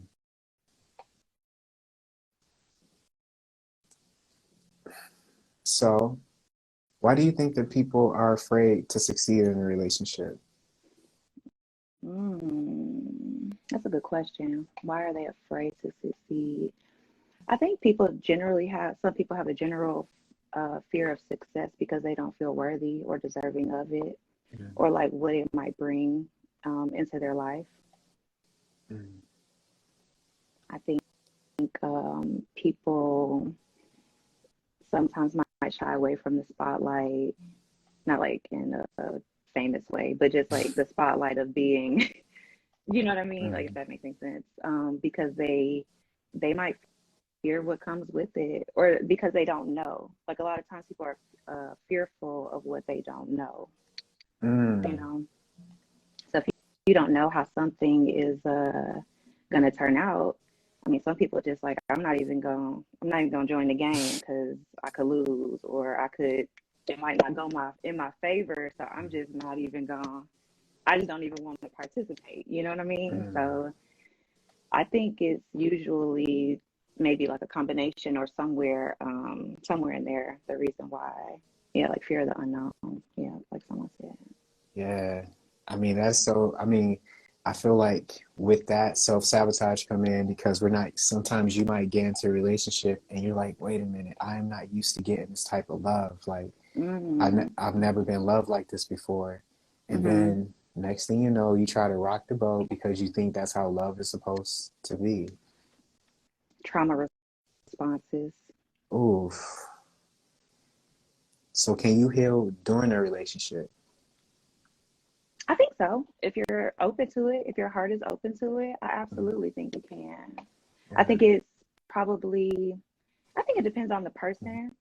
mm, Like some people heal more in solitude versus like in a circle, mm, or vice versa. You know, some people need that, I guess, like extra layer of maybe like accountability or some kind of like they can't just do it by themselves or on their own, I guess is what I'm trying to say. mm, Where some people really like thrive and flourish. Like you put them in the dirt and then it's like, I'm about to sprout, I'm growing, I'm flourishing back. You know what I mean? So I really think it depends on the person and what how they naturally just kind of show up in this mm, world. Does that makes mm. sense? Yeah. Yes. And something else that's related to that that I know a lot of people don't want to talk about because they be on the down low is loyalty. Oof, loyalty. I think that emotional cheating can be just as bad as physically cheating. If Sometimes not your worse. mind, come on. If not worse, honestly. I think a lot of people, especially with men, like the physical is really, not to say it's not that important, but it's like it doesn't have the same I don't want to use the word value, but like it doesn't hold that same weight as Mm, it does for like a woman, you know. So that's interesting. That's interesting. mm.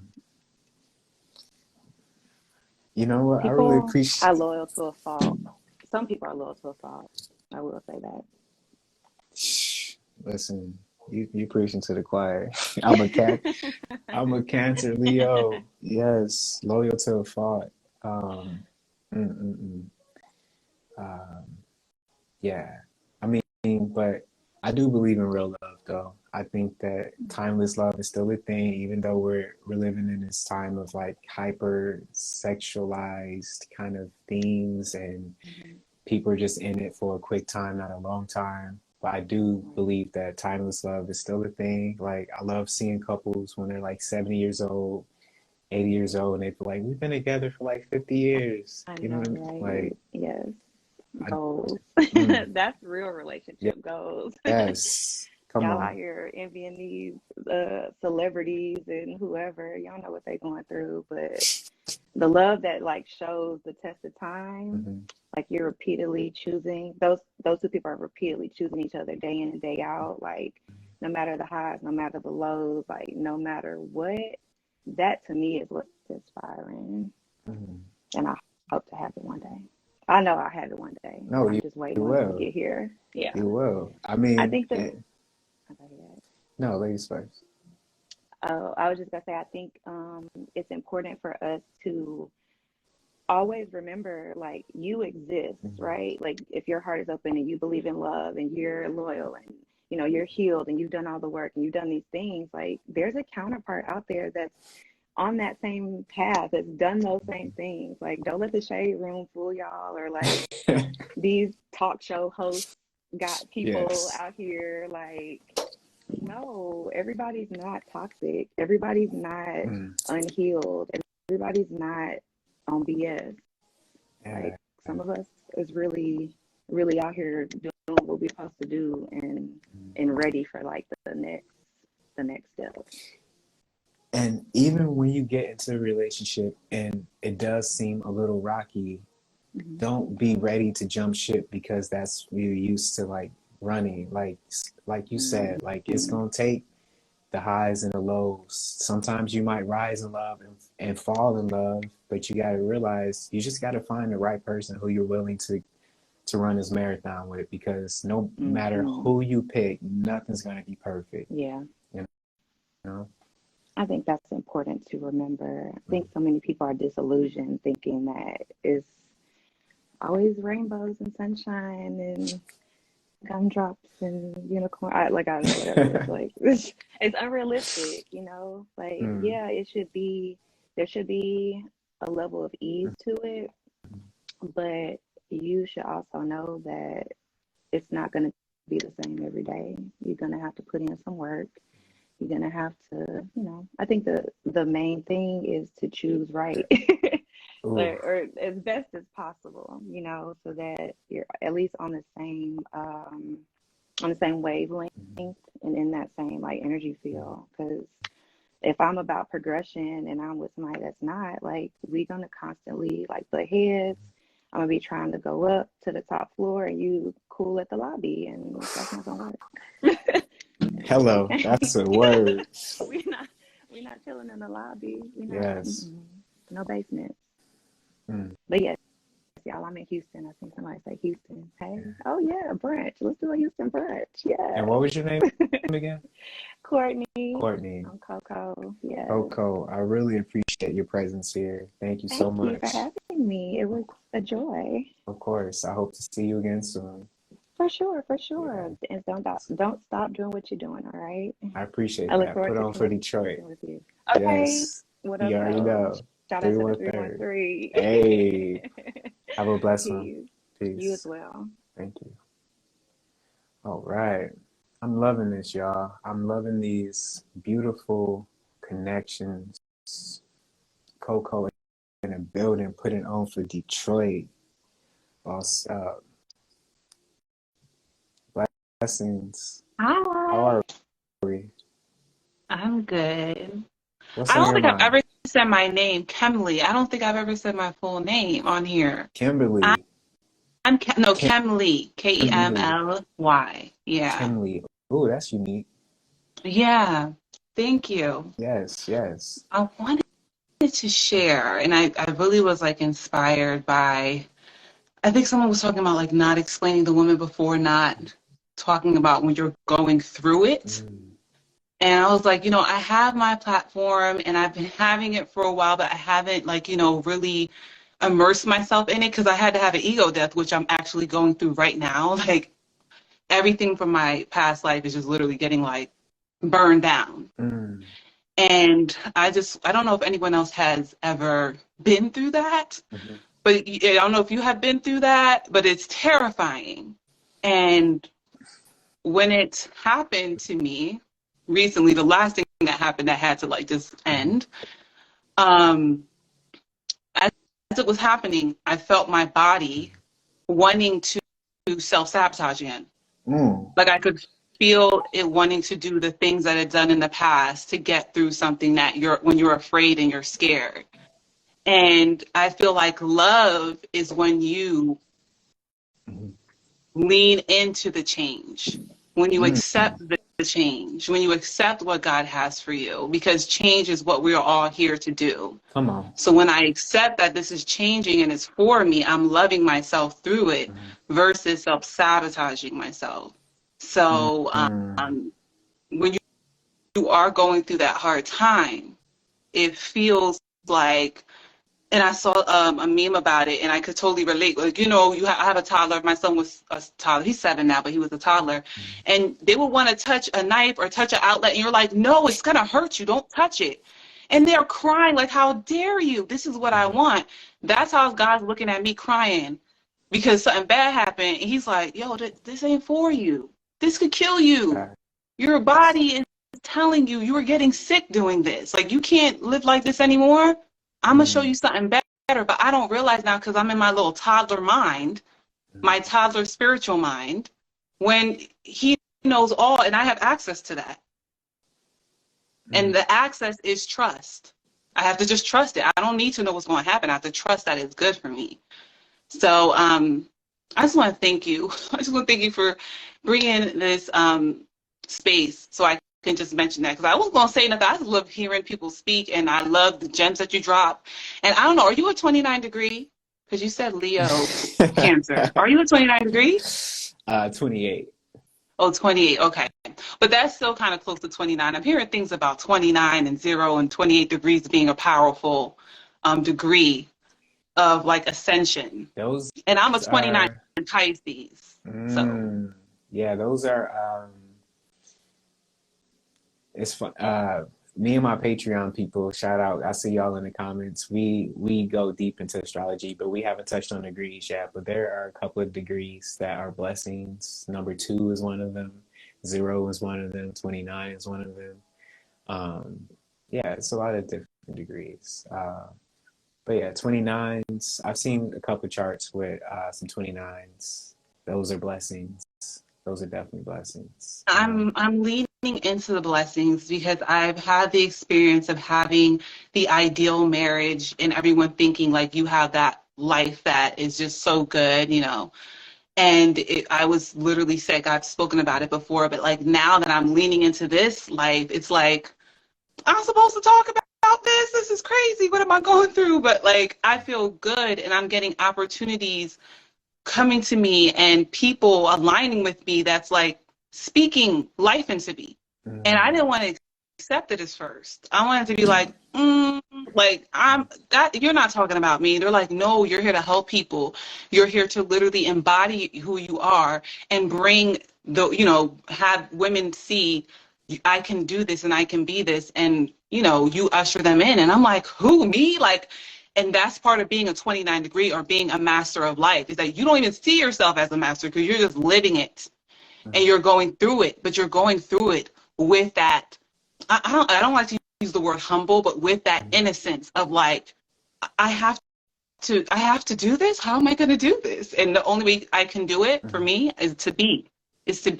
So being in these spaces, being in these rooms, like I have friends calling me, telling me how they're astral projecting. And I had to tell them, I was like, oh, you're astral projecting. They're telling me things that they did. And I'm like, oh, that's astral projecting. You dreamt that you did something and you woke up and like you feel like it already happened. That's an astral projection. So like, who would think I would be having these conversations? Yeah. My experience with astral projecting, and by the way, listen, it's 2 of us up here. We got room for 2 more. Y'all can put y'all requests in, come up on stage, tap in. One thing I will say, I've actually only seen one person with this type of blessing, right? When you have 4 planets with their sign rulers. Her name's Taima. She's in our Patreon group. That is a sincere blessing, having 3 planets in their ruling side. That's another one. I know another person who has that. Shout out to Imani. Yeah, there's so many different blessings in natal charts, and it tells your entire life, including your love life. when you know thyself, listen, when you know thyself, nobody can tell you anything about anything. Like, that is the best preparation for life that you can ever have. And it sounds like you know where you're going. Um, and that's important. I'm ready. Yeah. I'm very ready because I don't know if you know Bruce Lipton. And at first I was a little, because he's not melanated. And I was like, I just feel like because he's a scientist, people just want to take his, whatever he says that's true. And I'm like, we've been on that African spirituality. You already know nature, like we're very connected. But he did a podcast with Michael Beckwith, which, I love him. He melanated. Mm. And he basically co-signed everything that Michael Beckwith said and proved it in science. So it's a really good podcast that just went up. And basically, he confirmed that we have chlorophyll, plants have chlorophyll, we have melanin. Now, this is a certified, if you want certified degree, everything. He has a freaking, what does he have? A Pulitzer Peace Prize? I don't know what it's called. That Nobel Peace Prize. Mm. Mm-hmm. You know what I mean? Like, he's a scientist certified, and he's confirming everything that spirituality has said. So if I want to experience love, I have to embody love. The only way I can embody love is by loving myself in every possible moment, even the shadow side of myself. So when I want to cry, I try and hold it in. Like, I cry, I let it out. And then I'm like, okay, what are we going to do now? If I have to dance it out, if I have to pray it out, affirm it out. Mm-hmm. Affirmations, that's another thing that is very loving. Mm-hmm. So how you grew up, I grew up being told bad things. I was called names by my family. I was bullied by my family. So wait, can we park right there for a second, get out the car? Mm-hmm. Let's talk about that. Let's unpack that, because I feel like this is actually what a lot of people need to hear. Yeah. I feel like we got a lot of black sheeps in the room. How do we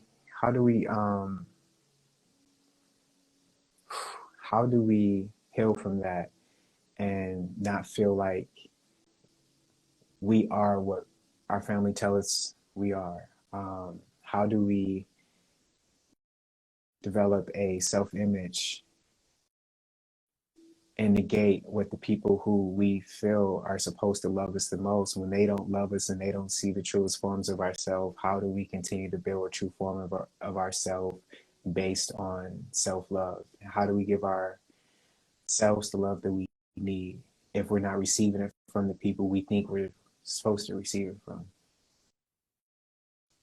Well, my healing experience with that is forgiveness. Forgiveness of my, family, and actually having that big girl conversation that I believe I didn't do Amani's full, workshop, but it was funny. I was doing it without knowing, because I think it was just around that time. We're kind of on the same timeline. Mm-hmm. I was just kind of going into my past, looking at pictures of myself, thinking about how I used to be. And I had to have a big girl conversation. And she said that in lives, like, oh, you might have to cuss out your mama. I didn't cuss out my mama, but I had a big girl conversation with her and was like, why was I not taught femininity? Like, why wasn't I taught how to be a woman? Mm. And I found out she wasn't taught that. She was like, I didn't know what I was doing. So, it's a cycle. It's generational. Yes. And you already know, when you are a black sheep because you're breaking a cycle. Mm. You're ending it, so it cannot go any further. And that's where they get you healed 7 generations before you and 7 generations after you, because you literally are releasing that energy and that aura so that ancestors feel it, and then the future generation feels it. And I didn't fully get it till when I understood, and I questioned it, and I asked her questions. Mm-hmm. And we came to an understanding that I am a woman, you are a woman, and we were not loved properly. But you know what? I can love myself. I can love my inner child and love myself through it. So if you have a parent that is still alive, if you have those family members that are still alive, give them an opportunity and ask them. If they don't ask them, I've written letters, and I'll write down all my feelings and I'll burn it, or you can bury it, or don't keep it in your space. I would just let it out and release it, just so someone, you're putting it into the atmosphere and you're letting it go. You're doing something physically to let it go, because it holds you down. And then I married my parents. You're just going to repeat that cycle because your mind knows, oh, I know how to be in this kind of relationship. I've been in this relationship for 25 years. I can do this. Man. And you'll just go into that Groundhog Day. We talked about it, every day being the same. And then your body getting sicker and sicker. Literally, your body gets, that's how the body is. The body is like a, how is the body? I just feel like they say it's like a petri dish, right? So it's an environment. This is a tool, an instrument, right? So think about when your instrument is broken. It might be a little bit out of tune. You don't fix it. I'm going to still play it. Then the out of tune get louder and louder till the string break. That's what your body does when you get sick. It just wants attention. You got to tune it in. So you got to get back into that caring and nurturing. So that's how I healed my inner child of worthiness. You know what's so funny, bro? I was about to actually ask you to come up on stage, man. There's like the divine alignment is so real today. My brother. I swear, bro, I'm loving it though. How we feeling, man? Thank you for having me. Thank you. And I'm Man, feeling great, man. How you is feeling? on How you fire feeling? right now? These conversations are soul food, man. Like, ooh, what's on your heart, man? Yeah. And I'm hearing the queen talk as well. The way she was talking, I'm like, I was just vibrating. I'm like, yes, I feel that. Yes. I love that. And it's a powerful conversations, you know. It's like these are the kind of conversations we should have with our own kids, with our own, you know, youth, the youth in general. They need to know like how to navigate life and understand like, okay, cool. I may understand that at the end of the day, you may not fit in with your parents because they have their own mindset, you know, their own generation kind of situations, but you chose them as a soul, you know, our soul conscious, we chose our parents. So there's a reason why we chose them, to learn something from them, but also to teach them as well. Because we heal through us going through it with them, but also with them, you know, going through it with us. Because if you think about it, a parent is never a parent until they have a son. And a son is never a son until it has a parent. You feel me? So we're both like learning, like we don't have like an actual instruction book on how to be a parent or how to be the best son or the best daughter in general. So it's just about us learning through the experiences and see like what actually sits with our soul. And Jeff, you definitely said something as well when it comes to like how do we get to grasp a good relationship and why most people are so afraid of it. I think it's also when it comes to the awareness of truly getting to know oneself, but not because of what you've been programmed to know, as if like, you know, your parents, childhood and all that good stuff, but it's mainly about what do you want. And for you to know who you truly are and what you're looking for and everything like that, I think you gotta definitely like let go of the matrix and like get into your own bubble kind of thing, to like really truly hear yourself and know yourself, and not just go based off like, oh, I like this kind of person because of how cool it looks or what I saw on TV or something like that. It's like, no, because relationships are not just like Barbie dolls kind of thing that you just like, you know, get them there and you put your own personality into that. They come with a personality as well. So you gotta truly understand like when a person, where they're at mentally and where they're trying to go as well. Because at the same time, you're looking to share that, you know, your life with this person to go on a journey with. If you're truly taking it seriously. Because I feel like I grew up in this era where like we don't take girlfriends and boyfriends seriously enough. It's like, you know, it's just for, you know, high school romance kind of stuff like that sometimes, and then you just get out of it. But truth be told, relationships are actually supposed to be taken so seriously because they can make you or break you. And that's anything in life. Anybody, any friends, like friends, family, you know, fiance, all these things to be, it actually can make you or break you. Like, you know, they say like the 5 people that you hang around with are the same people that you like they think like you kind of thing, right? Birds of a feather flock together. So if you think about it, if you hang out with your best friend, that's your best homie, right? But you guys are so totally opposite. Like, where you trying to go? You trying to go the right way? You trying to go the left way? But you both don't want to, like, you know, let go of each other. So you end up not going any way. You end up staying stagnant in this kind of space situation like that. So you don't end up growing. Or sometimes when you're growing and you're developing, they look at you like, oh, why are you changing? Like, I think there's this meme where it's like a caterpillar looking at a Yes. butterfly, like, oh, we're not supposed to change. That kind of thing. And I used to feel bad at one point, to the point like I mainly stopped my own success because I knew that the people around me were quite envious about the things I was accomplishing in life. So then I didn't want to lose my friends. I'm like, you know what? I don't need all these, kind of things, trophies, whatever it can be. Let me just hang out with my friends and keep it cool. But I realized like that was me doing a disservice to myself because I wanted to be accepted or people please, I guess, in a way or the other. When it's like, when I realized the most is when you stay true to yourself, no matter what, you will also help people get uncomfortable.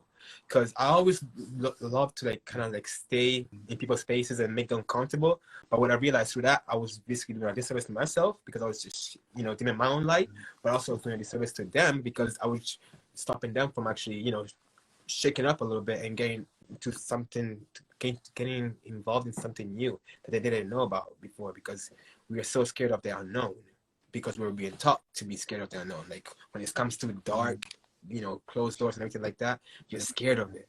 But to be told, that's where the most gems come through. I'm sorry. Like I want to go ahead and unpack the suitcase. Yeah, go ahead. We got let's put this luggage on the bed. Let's take it out. And Rena, I haven't forgot about you. You're supposed to come on stage. My Patreon family, y'all said y'all was gonna come on stage. Don't think I forgot about y'all. Chadney, I see you. Joe, I see you. Robin, who else? Amanda, don't be afraid to come up. If not, I'm gonna call y'all tomorrow in our Rising chat. Anyway, let's unpack the suitcase. So the conversation is going to friendships, right? A lot of people don't realize that sometimes a friendship, that breakup you get in a friendship is just as hard to let go of as relationships. Yes. Yeah. What you got to say about that, Queen? I experienced, being a Pisces, I'll give you a million chances. Like I just go, I'm like, oh, they ain't know any better. Two I Pisces in the building. understand. Oh, you a Pisces too? So you already know. We'll give like 1,001 chances. But when that 1,002 happened, I cut you off like I do not know. I'm like, it's cut. Because like I've given every scenario possible to justify your behavior. But I am the one that's receiving it. I'm the one that has to deal with that every day. And not every day, but anytime I encounter you. So your friends can limit you just like family. And they will want to keep you in that box that they knew you when they met you. But we're all here to change. You know what I'm saying? We're all here to go with the seasons, the summer, winter, spring, fall, whatever it is. But like if my leaves change on my tree, you gonna let them change and that's gonna stay green all the time. So now that I'm comfortable, now that I understand attachment, I can let it go a lot easier than I have in the past because I know it's for my greater good. Like anything that happens is for my greater good. But when you were talking about that darkness, I used to be afraid of the dark. I used to be afraid of the unknown, but that's where the limitless possibilities are, especially for creation, especially for inspiration. You have to be in the dark sometimes. So you see those specks of light, like, you know what I'm saying? Like, so yeah. Come on now, come on. Some people are afraid of that shadow self, but you don't realize that's when you actually do the most growth. Facts. I mean, you can, every time you go into the sunlight, you turn around, that shadow's behind you. You can't get rid of it. So you might as well learn to grow with it. Yeah. Making your best buddy. Joe, what you got to say about this? Come on, jump in here. We were talking about this. I've talked about this a few times, but yeah, you really gotta know yourself.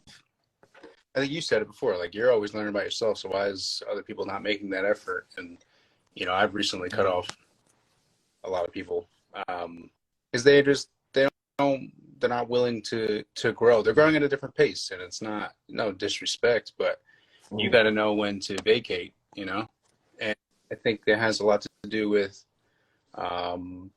personal sovereignty. Like you got to love yourself. You have to know what freedom and love looks like. And if they really love you, they're like, yeah, I understand. You got to go do what you got to do. And that could be the end of it, but it's really about personal freedom, emotional freedom. You don't have to Stick it. Keep yourself in some dusty, crusty box for. Not the dusty crusty. For real. You're afraid to hurt somebody else. Mm. I gotta go. And it does take, I've said it before, like it took me, it festers. I carried it around for like a year. Do I tell them I'm going? Do I say something to them? Do I ask for something? Or do I just go? Because I don't need their validation for my experience, Yes. for what I'm feeling. Joe always come in with the bars. You gotta. Why y'all trying to hook Joe up in the comments, man? This ain't a love show. What y'all talking about? But yes, ladies, Joe is single. Oh man, and Jeffrey is single. So, do what y'all gotta. Yeah. This We turned all single. into a match We all date. single. Like,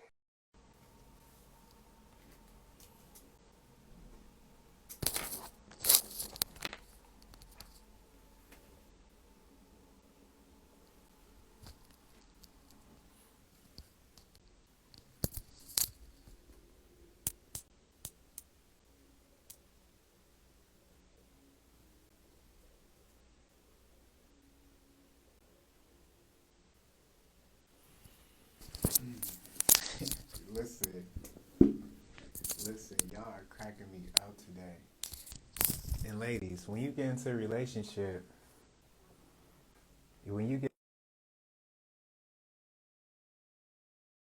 then we break up and you end up with your male best friend. Hello. But y'all don't want to talk about that though. Y'all don't want to talk about that though. Yeah. I was just saying, like, why do we okay, so let's go back to the friendships because I don't think they're ready to talk about that. When we get into a relationship and then they think that we're tripping because they got a male best friend and that we know how guys think. So we know that their male best friend likes them, but they're telling us to chill and we don't got nothing to worry about. Oh, somebody just got triggered in the comment. Who running?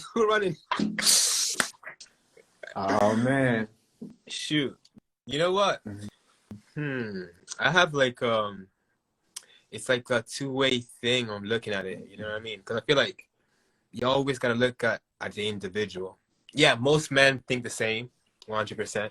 But I definitely think like there are, Christ consciousness men as well. Like minded like that. We actually move in a certain way, and it's like, okay, I'm actually legit friends with this person, and that's it. Like we just have a good friendship, and that's it. Because I know I got like few female best friends, and I have not done anything with them at all.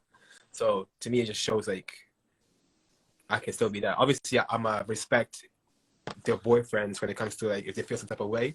I don't got no worries, you know what I mean? But it's more like about respecting, because if you respect your friend, you respect their relationship as well. So you don't want to put any kind of harms situation in you connecting with your friend and anything like that. But I also gotta admit, like when it comes to how can I say, a relationship, I feel like we all have a life and we come into it with our own life to bond with somebody else as well. So just because I'm with you now doesn't mean I gotta let go of all my friends and everything like that just because to make you feel comfortable as well. It's a relationship is just about compromising and kind of finding an even meet with each other instead of just like actually thinking like, oh, I own you, so now you gotta get rid of all your people because it triggers me. You know what I mean? Listen, that's the word. Hey, the queen has just joined. Kim, I'm gonna bring you back up in a second. I have somebody else who's been waiting to join, but don't go nowhere. I want to bring you back up. But yes, let's talk about that. It reveals where your insecurities are. But hello. Blessings. A little rough today, so you have to excuse Stop me. it. Still glowing, girl. What's up? Yeah. How are you guys? We're doing Good. well. We're talking about, Joe just brought up a good point. He said it reveals where your insecurities are. When you insecure in a relationship, is that a form of self-sabotage? when you're acting on it, Mm, on those insecurities, I believe that definitely is a form of self-sabotage, because you can recognize it and reflect and then process through it, and then it shows up differently because you're working to break the cycle, break the chain, break the trauma, break, so that you're doing something different. Because mm, once you acknowledge where you are with something, then it's your job to resolve it, right? mm, So, I mean, to have insecurities is one thing. To act on those insecurities is a whole nother thing. And what you do once you acknowledge that, oh, this is a thing that I need to work on, I need to fix. This is a me thing.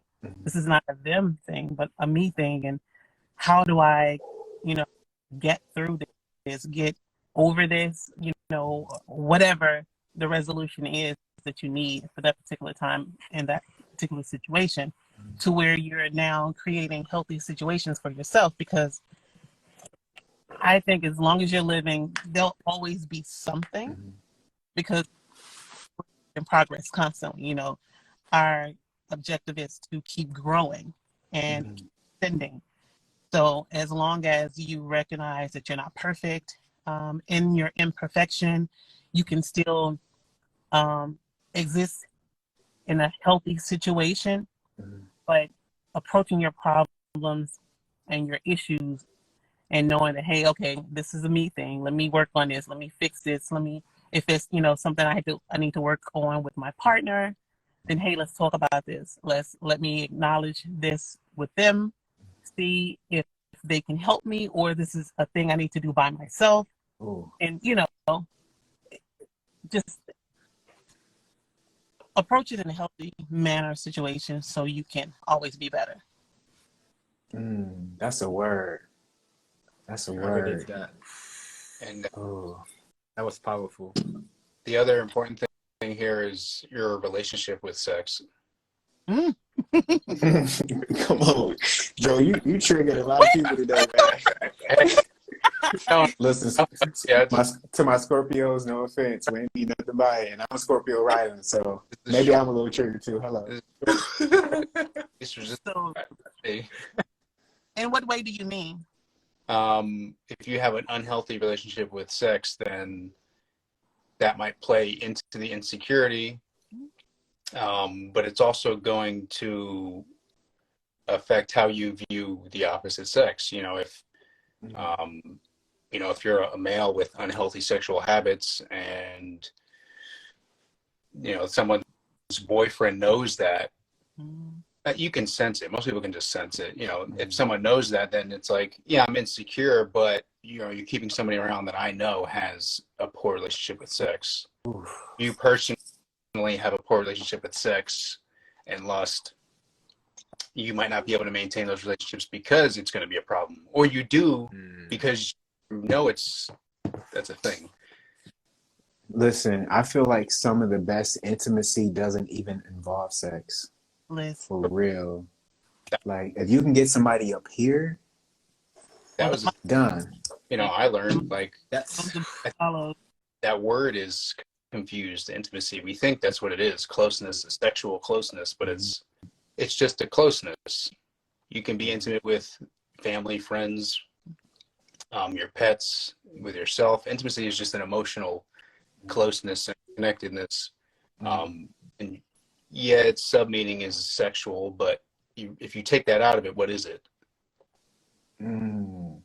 Listen, so yeah, mentally stimulating. Listen, I mean, I honestly believe, like, you should, even when you enter a relationship, you should put that on a back burner. Like, get to know each other here first, because if you can be in the same room with somebody, but y'all don't, like, you should be able, you should be able to enjoy that person's company, dive into the deep conversations. But if the only thing that's holding y'all together, if the only glue is sex, then do you really have a divine union, or do you just have, like, somebody you fall in lust with? I mean, Probably that's powerful. parental too. And for the men too, I feel like you got to reach the level where you just, I'm gonna keep it PG, but man, intimacy with yourself don't always look like using lotion. Okay, you got to get to a point where you got to stop that. You got to stop that, you know, and find love in different ways. Especially, you can't go into a relationship, like Joe said, with an unhealthy sexual habit and then expect for your partner to feel loved by that. Like, you got to operate from your heart chakra, not your root chakra. Yeah, you know. Or the fact that pulls on it, exasperates it, then you're in a trap. It's a real trap. Somebody said telepathy. I desire someone that can telepathically know when I'm ready to leave, or just ready to love. But you know, I the connection is so next level. That's where I am with my. I want to be able to feel you, you know what you need without you having to physically be present to tell me. But that comes, I think, for the right couples, union. It comes if it's divine. It comes, if it's orchestrated by the Most High. It comes. It's a part of the union. It's one of those things, and maybe it's for the highest unions. I know everybody don't have it. I have experienced it. It's a great experience to have. And for those who haven't, oh my goodness. And you think you're crazy, right? You're like, I know this is what you're thinking and feeling, even though they're saying something different. Or to just pick up the phone and say, yo, you good? You all right? Yeah. How was your day? And then just, to invite a conversation for what you already feel and think is happening and going on. That's amazing. And, you get the confirmation through conversation. But I'm telling you, it's unreal. It's so, I don't even have words. It's so, that feeling. That's the best type of intimacy, is just like somebody really cares, checking up on you. Sometimes we don't even have, family who does that, right? So we think that Joe, stop trying to make these people cry, man. What you doing? You were earlier about generational trauma being passed down, being the black sheep and the yes. Talk about that. in the family, and talking about most of the people probably that are on this live are the black of their family, and I put in the comments of black sheep here, definitely a black my family, and one of the ladies that was on earlier spoke about someone saying sometimes you have to curse out your mother, or you're in disagreement with your mother or your grandmother or whoever came before you because they thought that this particular path was the way to go, and because you have now been birthed into this realm, are going different, the opposite way of what they were all taught and traumatized to go, then they can't get with you. You're just too much for everyone, and they secretly sabotage you or unknowingly sabotage you in ways to keep you from your purpose. A lot of the people in your family know who you are before you know who you are energetically, right? Yes and no. A lot do. I mean, there are situations where don't.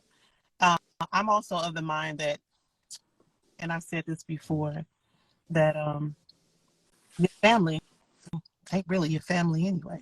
Yeah, because I feel like your family project on who they think you are, and I think that the love that you perceive correlates with the love that you received. You know what I mean? Like, if you weren't loved by your father, you're constantly looking for partners who don't love you in the same way that your father didn't love you. If you're a woman and if you're a man, if your mother ran out on you at a young age, you're going to be codependent because you're constantly thinking in a relationship, she's going to run out on me. She's going to run out on me. So until you actually do that healing, you're always going to be looking for that love you think you deserve, not realizing like, wait a minute, you actually deserve more than this. You just haven't been exposed to the love that you receive because you haven't put yourself in enough environments to have that love reciprocated, I right? get what right. And oftentimes that love is gonna have to come from yourself.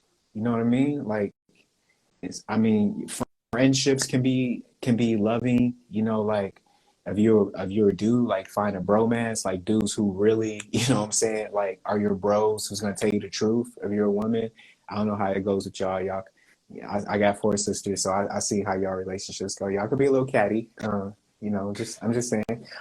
But you know, relationships can be tests too. Sometimes you might have some people come into your life. The source is like, okay, let me see if you actually have leveled up and you know what love you deserve. So you might come, somebody might come into your life with these toxic traits, and they're just a test to see if you're going to receive them or if you're going to reject them. Jeff, speak I on like it. Wow. he's like speak on it. exercise of life, you know, how do you build muscle? You have to keep, you know, lifting that thing over and over again. It's repetitive. Mm-hmm. So sometimes when we think we've learned lessons and we've passed them and we've evolved, spirit comes back and say, but have you really? Let's build this muscle, right? Yeah. So, you know, you're in there and you get the 20 in with the 250, you know, 350, and you're doing it and it's done. And it's like, yeah, you know, I can still do that. I'm still doing it. Or you falter. You know, you don't quite get the results that you wanted or you were supposed to. And so you realize that, okay, this is something I really need to work on more.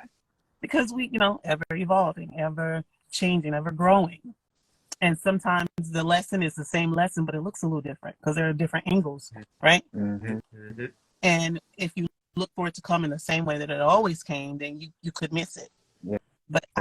But what I was saying, you to speak to what you were saying before and what I was saying when you responded. Wait, I'm sorry to cut you off. Jeff, you haven't, he's been quiet over here. Oh. You know what I'm saying? So I want everybody to share the platform, equal time speaking. So Jeff, That's good, man. I like what's to on your listen as mind, well. man? Let's pass the mic. Listen. Oh, I got it. Cool. So basically, my name is Gio, and so let's talk about it. There were so many different points I wanted to point out, but I didn't want to interrupt in the first place. But okay, let's just unravel to that thing that you mentioned this on the other person, with the other person, if anything, that you spoke about how if you can heal in a relationship, or is it better to heal by yourself? That thing right there, that kind of took me on a whole level, because I always felt like I always have to work on myself. I always kind of, you know, if I gotta develop something, I gotta do it by myself, in my own cocoon kind of thing. But what I also realized, like, it's your relationships, your closest relationships are your masters, are your teachers, are your best teachers in life. So things that you might have not seen by yourself, because you don't have eyes behind your head kind of thing. The person that you're in a relationship with might have been able to see it, and maybe if they're not able to see it on you, you're able to see that on them, and it triggers you. And when it brings you to a trigger, that's when it's time for you to heal.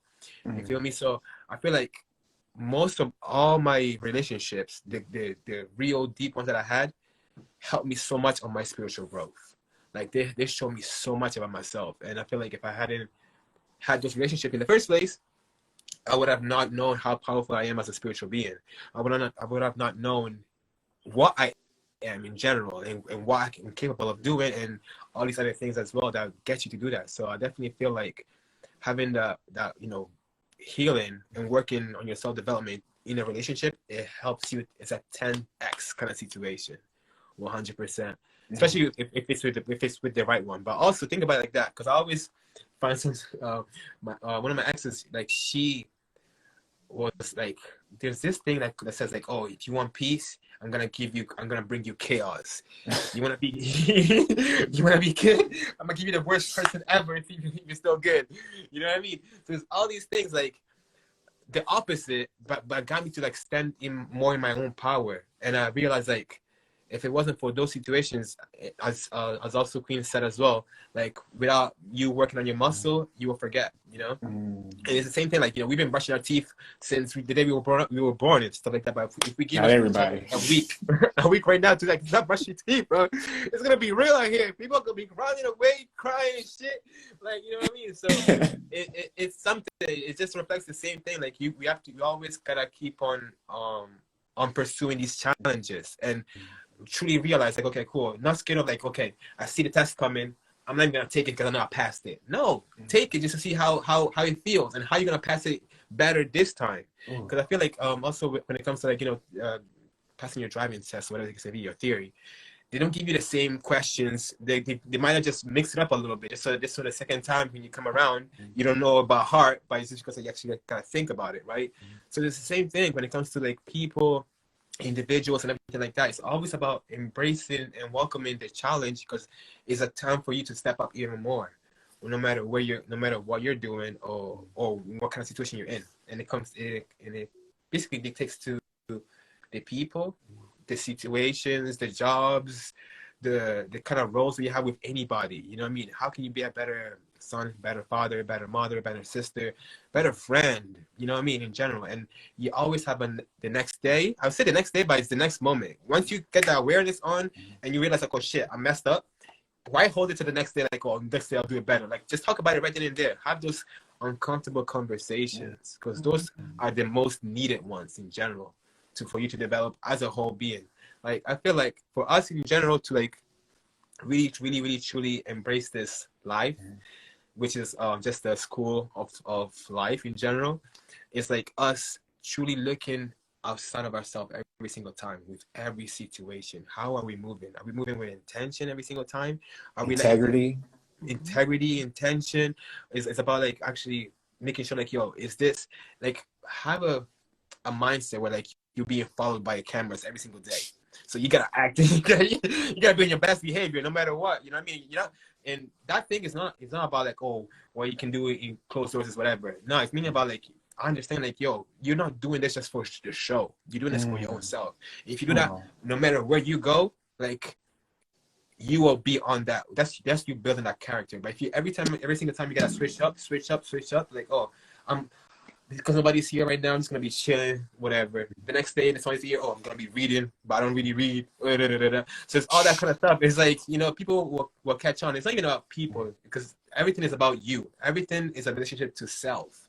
These relationships, they're just teaching us about ourselves, how we are as individuals, as spiritual beings, having a human experience with this other human that's also a spiritual being. You know what I mean? We're all learning out here. You know what I mean? So when we get to have like that kind of like outlook and that compassion for one another, we can heal so much. And that's when we can also let go of our traumas from our past generations, our parents, our friends, and everything like that. It's because about knowing like, yo, we're all here doing the best that we can in general. You know, we're all trying to learn. We're all learning as we go. You know, we're allowed to be a masterpiece and a work in progress at the same time. You feel me? Wait, So, hold up, Jeff. My queen, thank you so much for being on the stage. I just saw my other brother Julian hop in. I know he's about to hop on the stage. We got a bunch of masculine energy up in here, which is what we need for the day for a change. Thank you so much. Tap in with us next time. appreciate you. Thank you Queen. You so much, dropping Queen. so many gems. Appreciate you. Julian, I see you. I saw you come in the room, Julian. Come up here on stage. You always got some gems. But yeah, let's continue to talk. I'm gonna vacate as well, guys. I gotta get going. All right, Joe. Thank you so much. I'll see you tomorrow, Rising. I'll see you tomorrow. All right. So yeah, let's so it's 6:27. We're gonna, continue to chop up for a little bit, then we're gonna bring this to a close. And let's say like the next 20-25 minutes. Julian.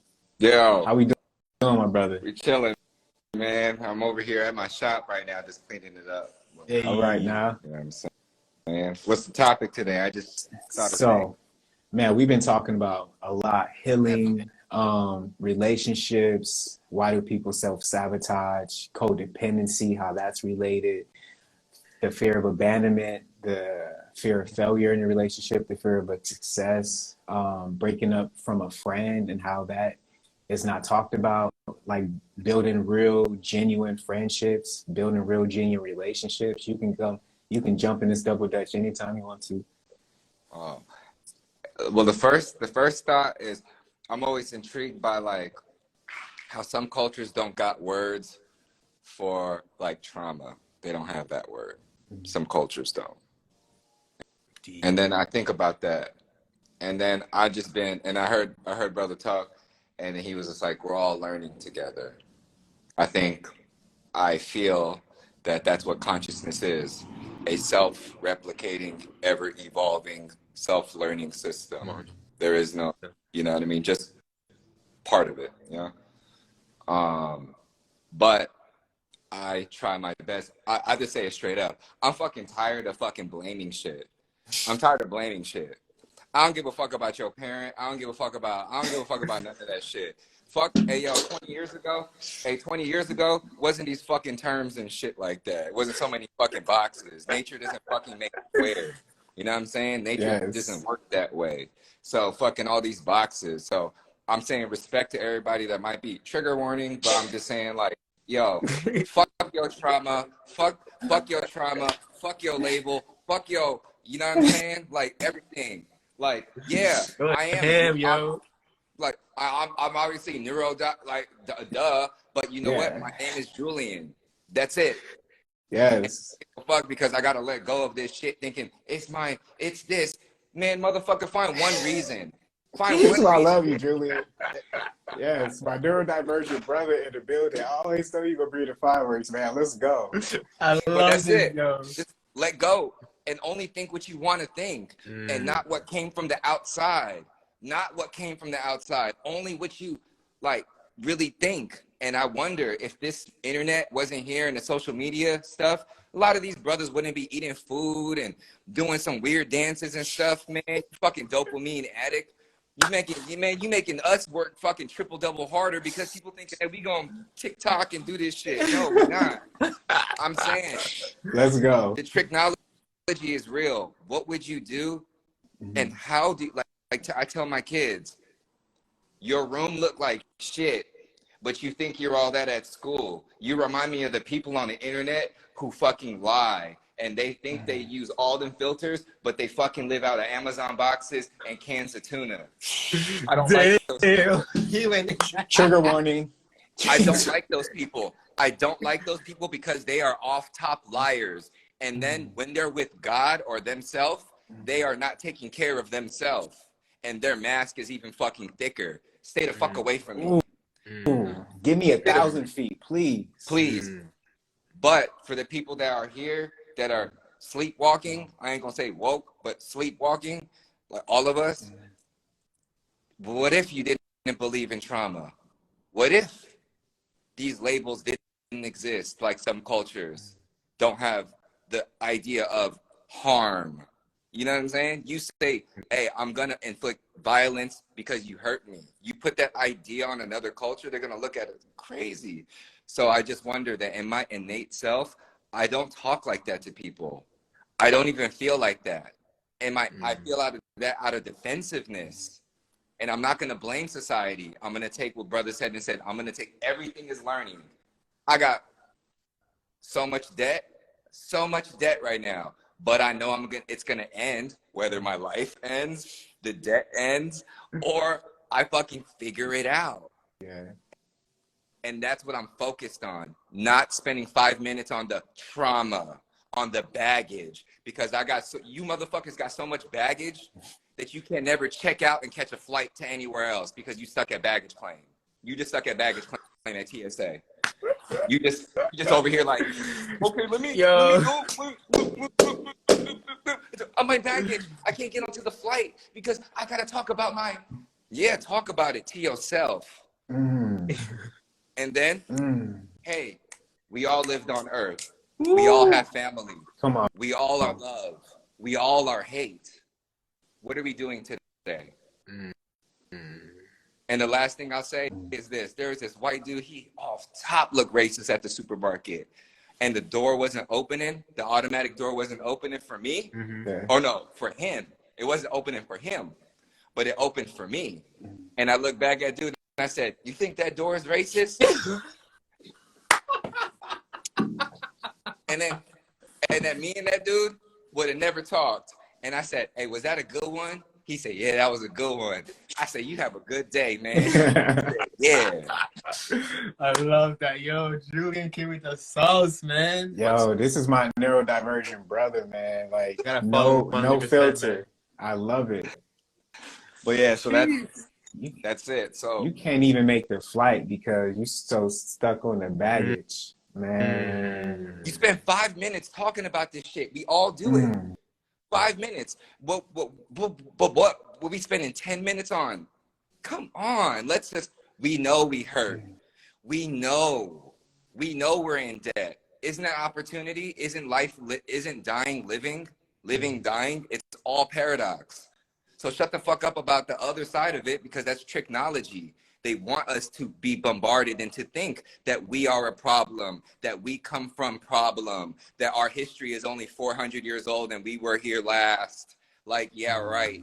That's the technology to make us think that we're less than. But what if we never thought that? And just imagine, use your imagination how you use it for the government might be spying on me, or the UFOs are real. Just like you use your imagination for that, use your imagination to say, like I do, I'm in debt.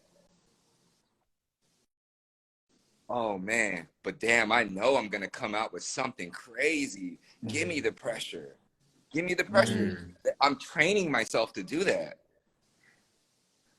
That's it. It's that simple. You know what? So much of us are in karmic debt. And we steadily out here building new karmic debt without ever thinking about how I'm going to pay off the karmic debt that I'm in. From last life. From the past life. You steadily getting new people with the same situations, not realizing that these are like you're failing the same test over and over and over and over again. I've given you ample amount of times to pass these tests to clear out your karmic debt, especially with Saturn and Pisces, and you don't realize it. And you just keep on building so much karmic debt. The source is like, all right, I got to take you out this game. We got to start over and bring you back, reincarnation. Oh, shoot. Like we so focused on our financial debt and not even realizing that karmic debt is the real debt that's going to free your soul. Right. Like love, just equalization of love.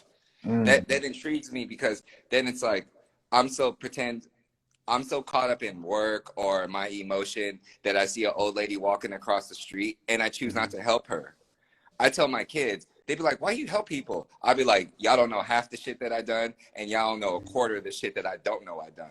Every fucking second I know I can help, I'm doing it, because I know I done made choices, conscious choices. I know that. I know when my heart weighed against a feather. My shit go, psh, but I have to do that. I'll step over an ant. I mean, literally, not like for story time. I'll step over. I'll pick up an earthworm. Anything I can do in any second, I'll do it, knowing that I'm paying off some shit. Not like I'm gonna do it to pay it off, but I know I got some shit, and everyone got some shit. Who the fuck don't? You wouldn't be here if we didn't. Come on. You wouldn't even be breathing in this avatar if you ain't have stuff to pay off. You ain't have lessons to learn. Yeah, Spirit wouldn't send us into this body and this vessel to be like, dun, dun, dun, dun, dun. And also for the people that when you're serotonin, dopamine high and you're having them good conversations, remember what you just said, that how consciousness, spirit, and we're here to learn. Bring that into the shit. Bring that into the shit. Bring that into the shit, because you be having these superfluous conversations and stuff, but you know damn well after, and the high come down from whatever camaraderie that you got, you going back to fucking how you talk to yourself. No, that's the thing. That's the and that's a habit that I noticed when I was in my younger times, that I would, but I wouldn't embody it, because it's that habit and it feels good. But that karmic debt, I know there's some people on here that knew they could have helped somebody, knew they could have gave somebody $5, but chose to buy weed. Ooh. I know that. Come on. I know that. I know that. And I know that you know more about Kim Kardashian than your third cousin. Oh, somebody just Yeah. got triggered. Ladies, don't leave the room now. Don't leave. You got a closet full of Skims. And Got a closet I'm full of saying that Skims. because I've known that. I've skipped over my family to Mm, get affirmation from the outside, to get accolades and stuff, to the point that Mm. I felt I can name drop all the shit that I've done with people, and that means nothing to me. It means nothing. Helping the homeless person, whatever happens in my real mm, existence, I don't know, because I just feel it. Everyone knows that feeling. mm. You know what I mean? Everyone knows it. You help Yeah. the old I lady. definitely, You see something that falls, Mm, pick it up. It's so I definitely feel close. exactly. like I totally agree with that. I definitely feel like it reflects basically on the best deeds that we do are the ones that haven't been videotaped or you have no receipts for it. It's more like only your conscious knows, only your soul knows, and it's Come like you sleep on. at night. Don't put it on Instagram. You don't gotta. You don't gotta face. Do a selfie with you giving $1 to somebody. Don't. Yeah, like Exactly. you can, even though it kind of brings awareness out, but truth be told, ask question to your own self. Like, did you actually do that for the gram, or you did that because you actually would have done that, and you happen to want to share that good moment with others as well? Because some people just like to like tell people like, oh, don't share them on social media, but it's better to share them than to share some ignorant shit just Okay. because. Now, if you doing it out of like if you doing it to inspire people, if you don't have any like, like you can just tell, like you can feel when No, people are no, being phony. Yeah, yeah, You yeah. know yeah, what I'm no. saying? You know when someone's selling. You know when Come someone's on. selling. You know when someone's selling. Hmm. Like Hmm. we know, it's a real no. I got one because I've been dealing with this in my personal. I personally saw some notes from about, I don't know, some double-digit years ago. It said, I don't fuck with the internet. It said, Julian, word of mouth, blah, blah, blah, blah. I don't fuck with the internet. Hmm. I feel like I got a little bit, personally. I feel like I got. Hmm. And I am figuring out how to unplug. Need to feed family, but figuring out how to unplug. And I go back to the old saying, the photo take your soul. Remember that old saying back in the day? The It's so picture, taking the picture. It takes a part of your soul. Now, I never And heard I of think, that one. huh? a snapshot. I Yeah, never heard of that one. yes. Well, growing up, Hmm. I heard that back in the day when I was Hmm. younger, that they said that a picture takes a part of your soul. Well, I'm That's gonna what stop I was. taking photos. Damn, But Julian, why you gotta mess up my? but you taking soul or soul controllers. Mm, I'm saying it's just light. mm. That's all that's being captured is light. Photons. That's why it's called a photo. I'm trying to Okay. keep it simple. I'm trying to keep it simple about this. Mm, Like, you know what I'm saying? mm, Like every time Yeah. a photo, every time I blink is a photo. My eyes are outward, Yep. not inward. But I'm just gonna simply electricity. 3, negative, positive grounding. If mm, I'm on Instagram helping a homeless person mm, and I'm grounded, mm, then it's real. Mm. mm. But if I'm like this, taking a photo of it, then something. And that you can't really, you just know it. You know it when you walk in the building. You know when you shake my hand. Mm, You know it by 10 feet away for some of us. mm. Mm-hmm. Mm-mm. Mm-hmm. Mm-mm. Feel Think that about energy. it. It does bring awareness. It's better than booty shaking. It is shaking. You know what I mean? I mean, booty shaking for 1 minute and then 59 minutes for, you know what I'm saying? But Yes. Nah, but I definitely agree that like if people would share more of those, good deeds instead of whether if it's not even the people might just judge like, oh, why are you sharing that? But if you shared something that was so uninterested or anything like that, people be like, oh yeah, that's cool, that's cool. It's basically because it's just reflecting upon them how they feel. Maybe because they haven't done that Mm, and they feel like, oh, you trying to like, trigger them to make them feel like, oh shit, I should have done that kind of thing as well. So it's also just mainly as long as you have your right mind that you're doing things right the right way because you're in the moment, not because like, oh, I have an agenda to do things, mm, then it's totally fine, no matter how you share it. Because I think we inspire, like seeing when I was younger, mm, working with my parents stuff like that, and seeing them give like money to the homeless people mm, or like feed the what you call it, the pigeons and stuff like mm, that. got me to like think like, oh, it's okay, it's cool to do it. You know what I mean? But if I had to like just watch TV, I'll be thinking like me feeding like the ducks, hanging out in the park, just reading a book. It's like what lanes do. You know what I mean? Because now on mainstream, it's not shown like, oh, it's a cool thing to like, you know. Well, now it is, luckily. But when we grow up, it wasn't like that. It was mainly about just like, you know, whatever is shining in your face right now, that's what's cool right now. A book was never shining in your face unless you were in the right group with the people that actually spoke about these kind of, you know, knowledgeable stuff in general. But And don't only give to people, give to the earth. Oh yeah. Listen, if you don't give to the earth, she don't play that, man. I mean, the trees give us oxygen, water gives us everything. So when you got time, go talk to the water, go offer some flowers to the water, go talk to a tree, go hug a tree. You know, like give back to the earth because it has to be a balanced relationship. You can't just be taking, and never give back to the earth. That's real. And I'm not just saying this to say it. Like, I'm being dead ass. Like, go spend some time next to the water. Go hug a tree. Even if it's 1,000 people next to you and you feel like you might be crazy for doing it, the earth knows. You know, like the earth keeps score. I'm being for real, y'all. Like, Whoa. go outside and you might be tripped by a root. You might be like, oh damn, I'm sorry. Yeah, let me go ahead and give back to the earth. I feel She gives us so that. much. So much. I feel that. And don't put it on Instagram. Just have it, turn off your phone. Do not disturb. Let it be a spiritual connection. Ground yourself. Take off your feet. Ground yourself in the soil. Like, it's important to connect with yourself, build this relationship with yourself, but it's even more important to connect with the earth. Grounding is real. You know that part of the beach where the water comes in and like it leaves back and you just got like the wet sand right there? That is one of the best places to ground yourself right there. What? Yeah, that's one of the best places to ground yourself. So if you lucky enough to live by a beach or something, go ground yourself right there. Oh shit. Yeah. I love that. Well, It's funny that you said. Now go ahead, Julian. No, go ahead, bro. No. No, Just go ahead, because I I was gonna say something. I'm contrarian by nature, but I'm aware of myself. So I talk to like 3 different voices. You know what I'm saying? Not like that, but it's just like I could say this. I feel like this, and this. When listening, I think that everything's like fractal. So some are natural and some are unnatural.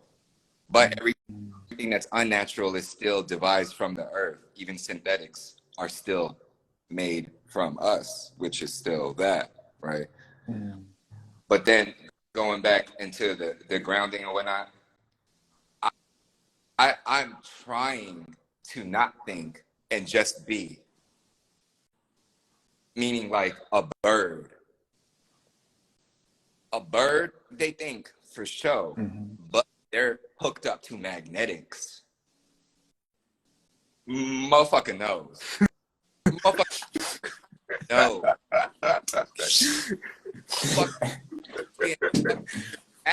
Your cat and your dog is like, hey, homie, earthquake. You like, shut the fuck up. You like, shut the fuck up. That's the shit I'm trying to be on. And I'm trying to be on. And it's with my career and feeding my family, that's the ultimate way, because I don't know why I do what I do. Even today, I felt I got this big gig with this corporation coming up. Yo, congrats. Oh, dang. Congratulations, bro. It's the Red Tab Gene Company, and I'm able to manufacture it for them. So it's like, it's kind of a big deal, man. Yo, It's a big deal. It's a big deal, bro. Yeah, congrats, man. Thanks. But my brain says, just do that stuff, that. I got to order this. And then, but I know I got to. And I know there's time. So I'm like, but I can't help it. I got to do this things. I just love sewing in these colors. I don't care what's cool. I don't want to know what's cool. I just want to find out what I like. And I don't know why I do what I do. I don't even know what I do. I just do what I do. And I want to be on that timing, the bird, the just the magnetics, because we know that if I didn't look at this screen ever, I would never have these visions of anything. I know if I didn't have any of these programming me, I wouldn't have thought of even being a lawyer or when I was a kid or any of this. I would have just straight up, and this is the best I can do today. When I put my colors together and I see fabric with these colors and stitch, I can't even explain it. I'm there. I'm there. I call it home. When I see it, I call it home. When I That's your zone. I That's felt your that zone. right here when you said that. Yeah. That's your zone right there. It reminds you of the movie called Soul. Oh yeah. Have you watched Soul? that? The movie called Soul. Yeah. With that art animated one? Yeah. Oh yeah, my kids made me watch that. They said your kids are teaching you, bro. I'm telling you. Yeah, they the teachers. Oh, they teach me. They're the one that say last night. They told the little sister, "Don't you know living and dying is the same thing?" Ooh. Like, ew, dude. Yeah, they knowing. They knowing. Parents got it fucked up. You ain't telling the kids shit, motherfucker. Yeah. I'm a motherfucking butler. You know what I mean? Like, keep it real. Like, you know, that's parents got it fucked up. All ego, all fear based, all that shit, man. I'm raising these kids to any other parents who you see me on the gram and think, no, I'm gonna tell you this.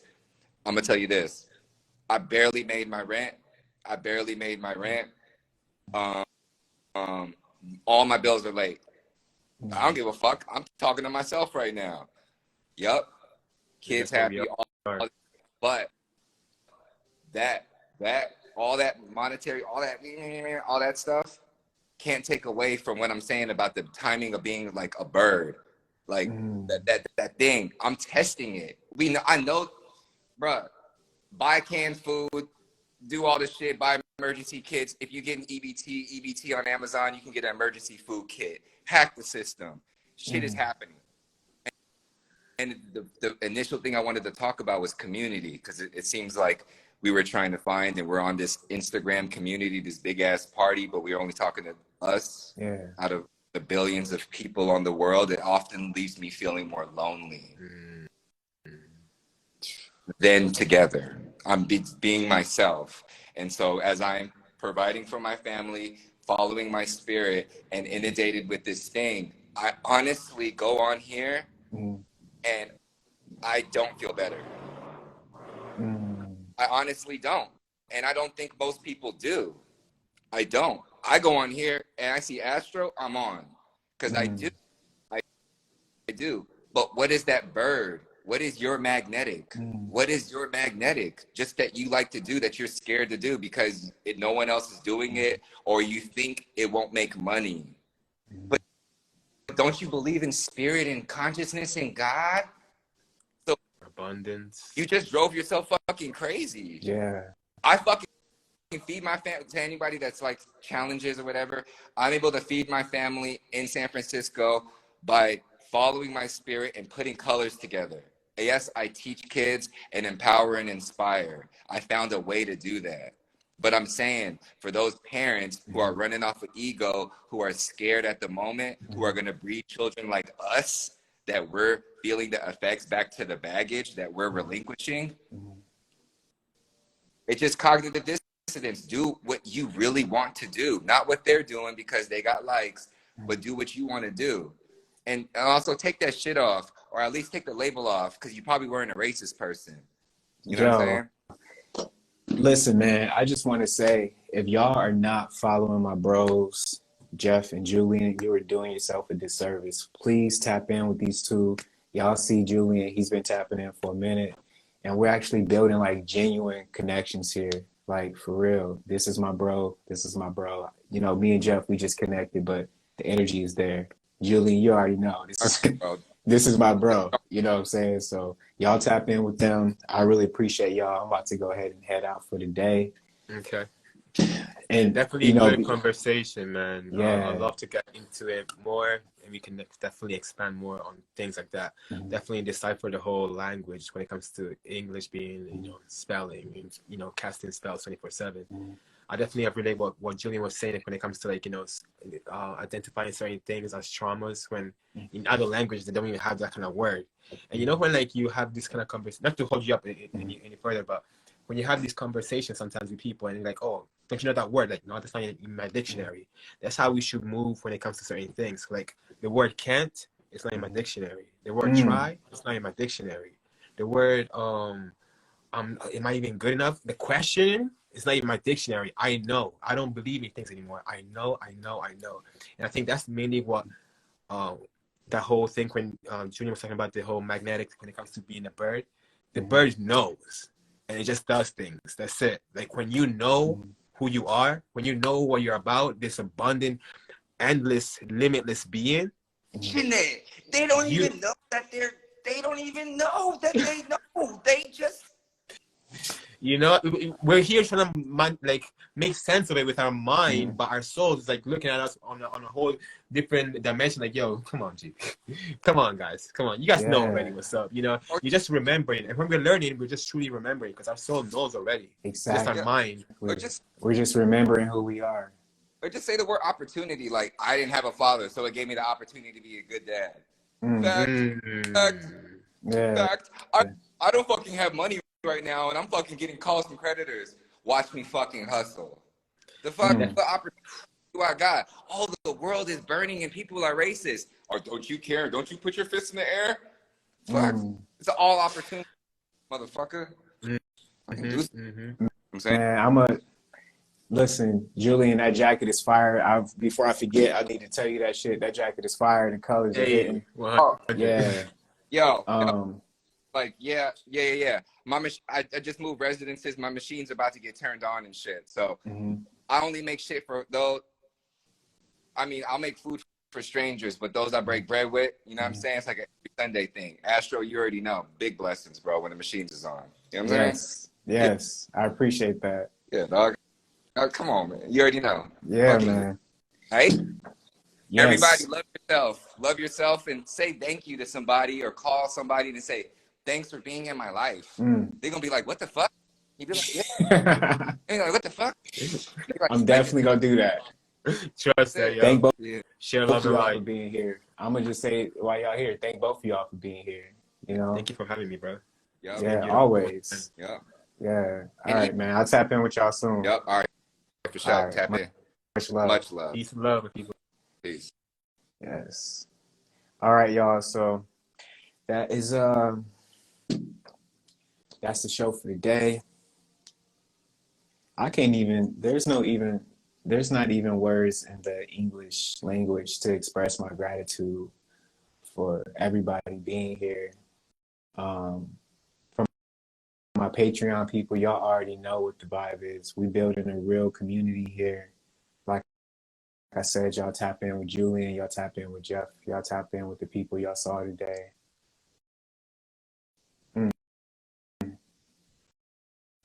Take care of yourself. Practice self-love. This video will be available on YouTube over the weekend. Look out for it on Saturday or Sunday. And remember, you can't pour from an empty cup. So continue to give yourself the love that you need so that you can give other people the love that they need. All right? I'll see y'all next Thursday. This goes without saying, I love y'all. Peace. 5D Mystery School.